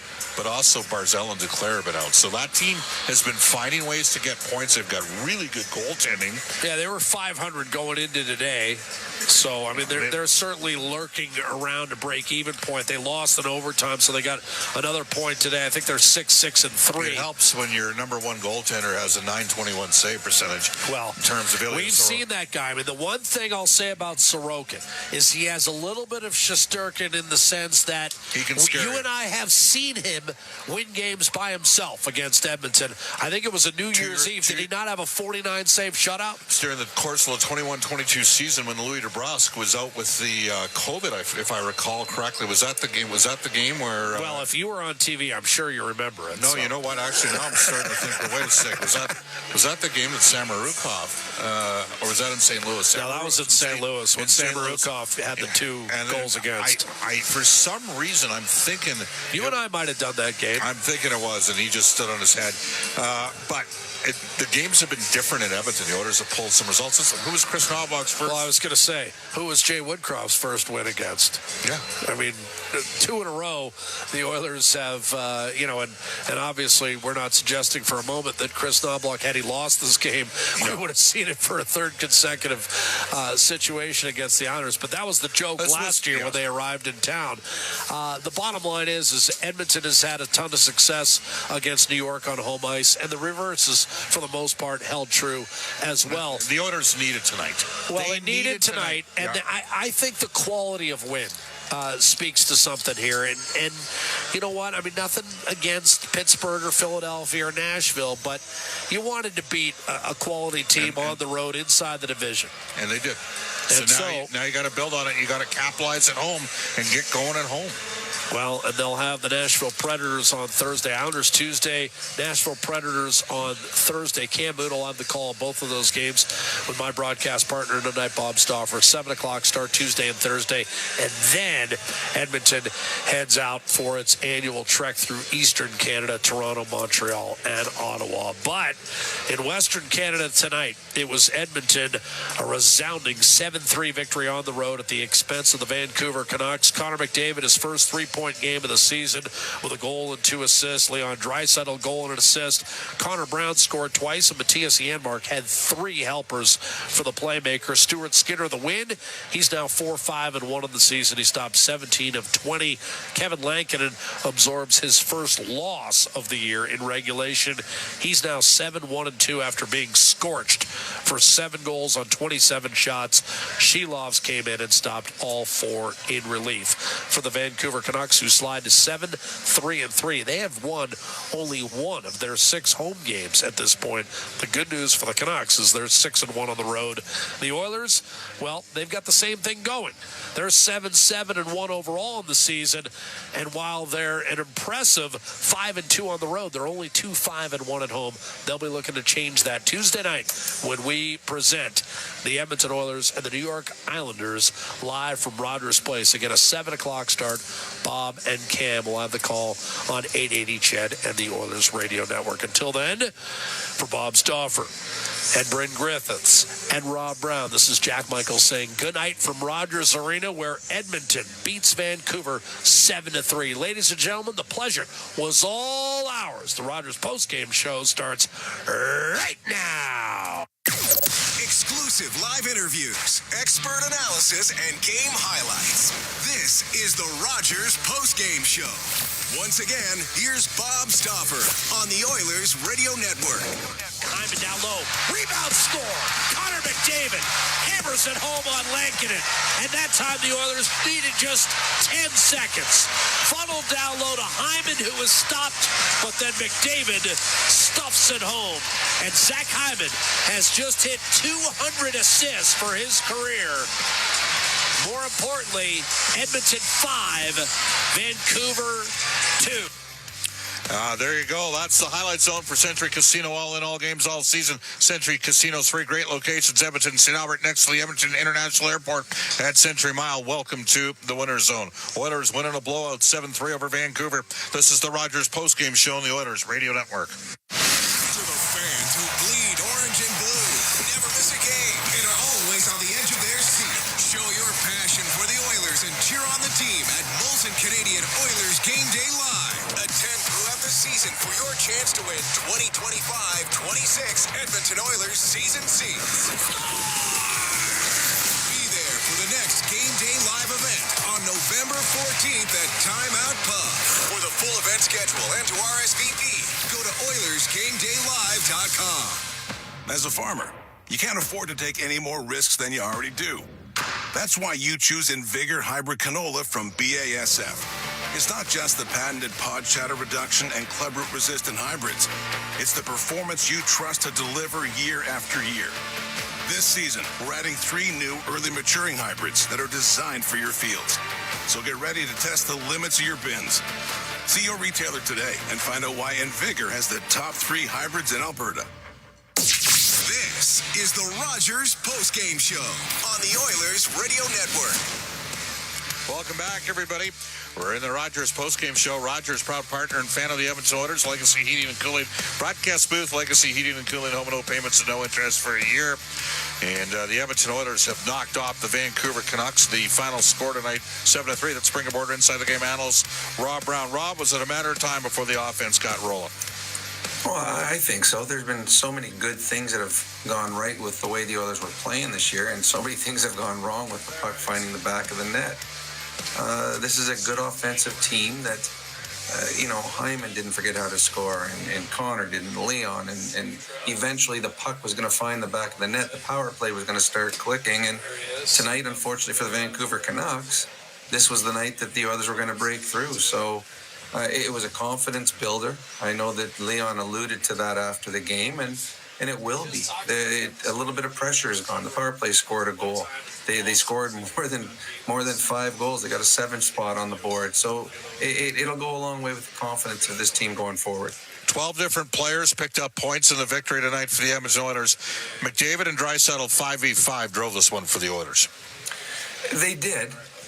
They were very good, and it started early in this hockey game, but I don't think you can overlook the contributions of the third and fourth lines in this game. Connor Brown, very good. Fantastic big goal by Corey Perry in this hockey game.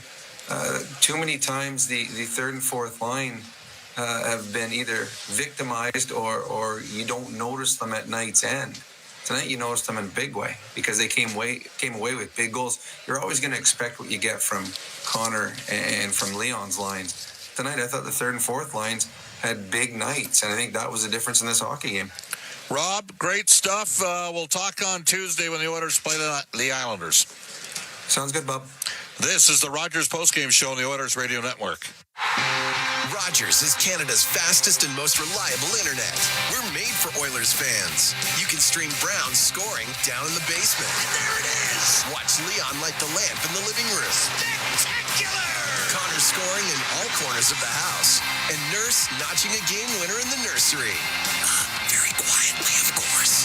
Rogers, proud partner and fan of your Edmonton Oilers. Edmonton comes all the way back! Over the last decade, the world of work has changed dramatically. It's a change that can cause a disconnect between a company and its employees. But a partnership with Aon can help by making decisions that create a more flexible, engaged, and resilient workforce. Aon's experience and expertise, global understanding, and advanced analytics ensure that every client is better informed and better advised so that they can make better decisions. Whatever the next decade brings, Aon is in the business of better decisions. Blue-collar work deserves big-dollar perks. Get a heavy wallet with Heavy Metal Equipment and Rentals. Heavy Metal Equipment and Rentals is hiring heavy equipment technicians, maintenance supervisors, PM servicemen, maintenance coordinators, and pretty much every other position that makes Alberta go. We help move the earth that makes Alberta grow. So why not work for a company that makes your bank account grow too?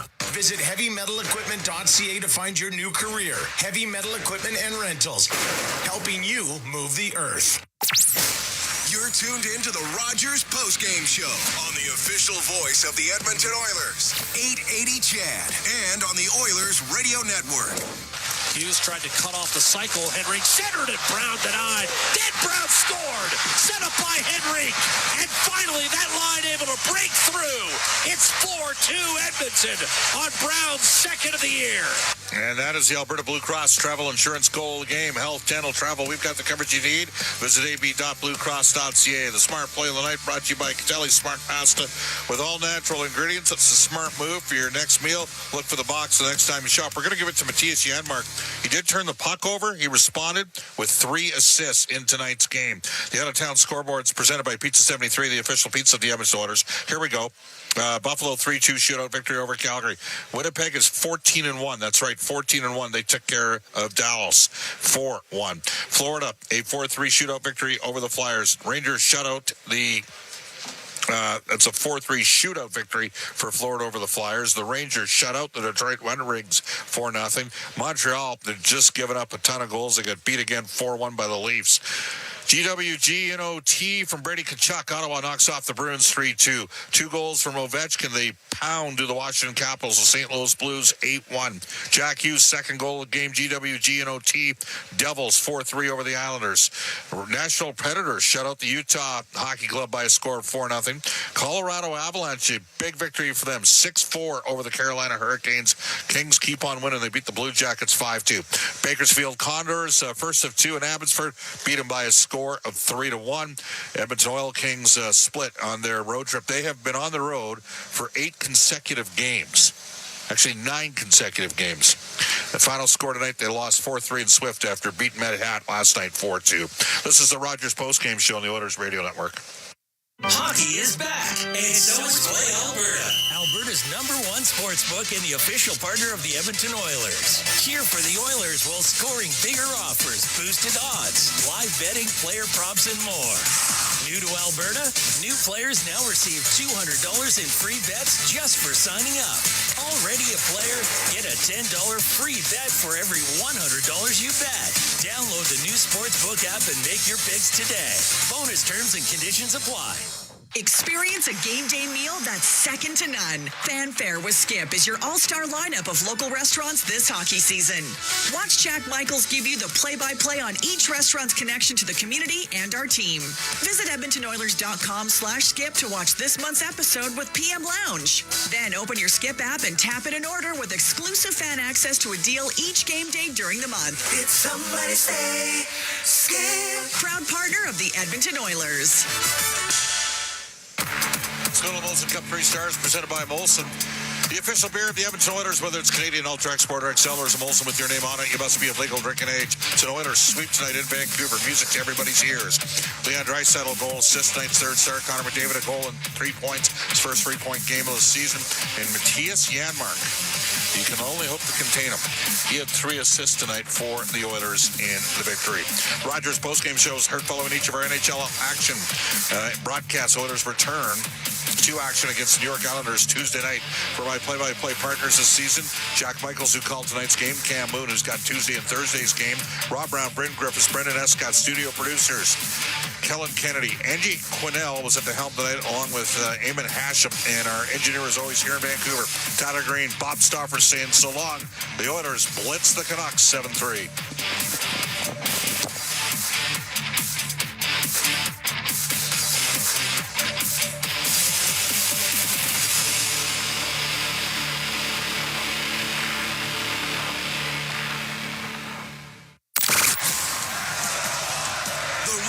Postgame show is heard following each of our NHL broadcasts. Portions of this exclusive broadcast are brought to you by Ford, official partner of the Edmonton Oilers. Built Ford proud. Molson, official beer of the Edmonton Oilers. Whether it's Canadian, Ultra,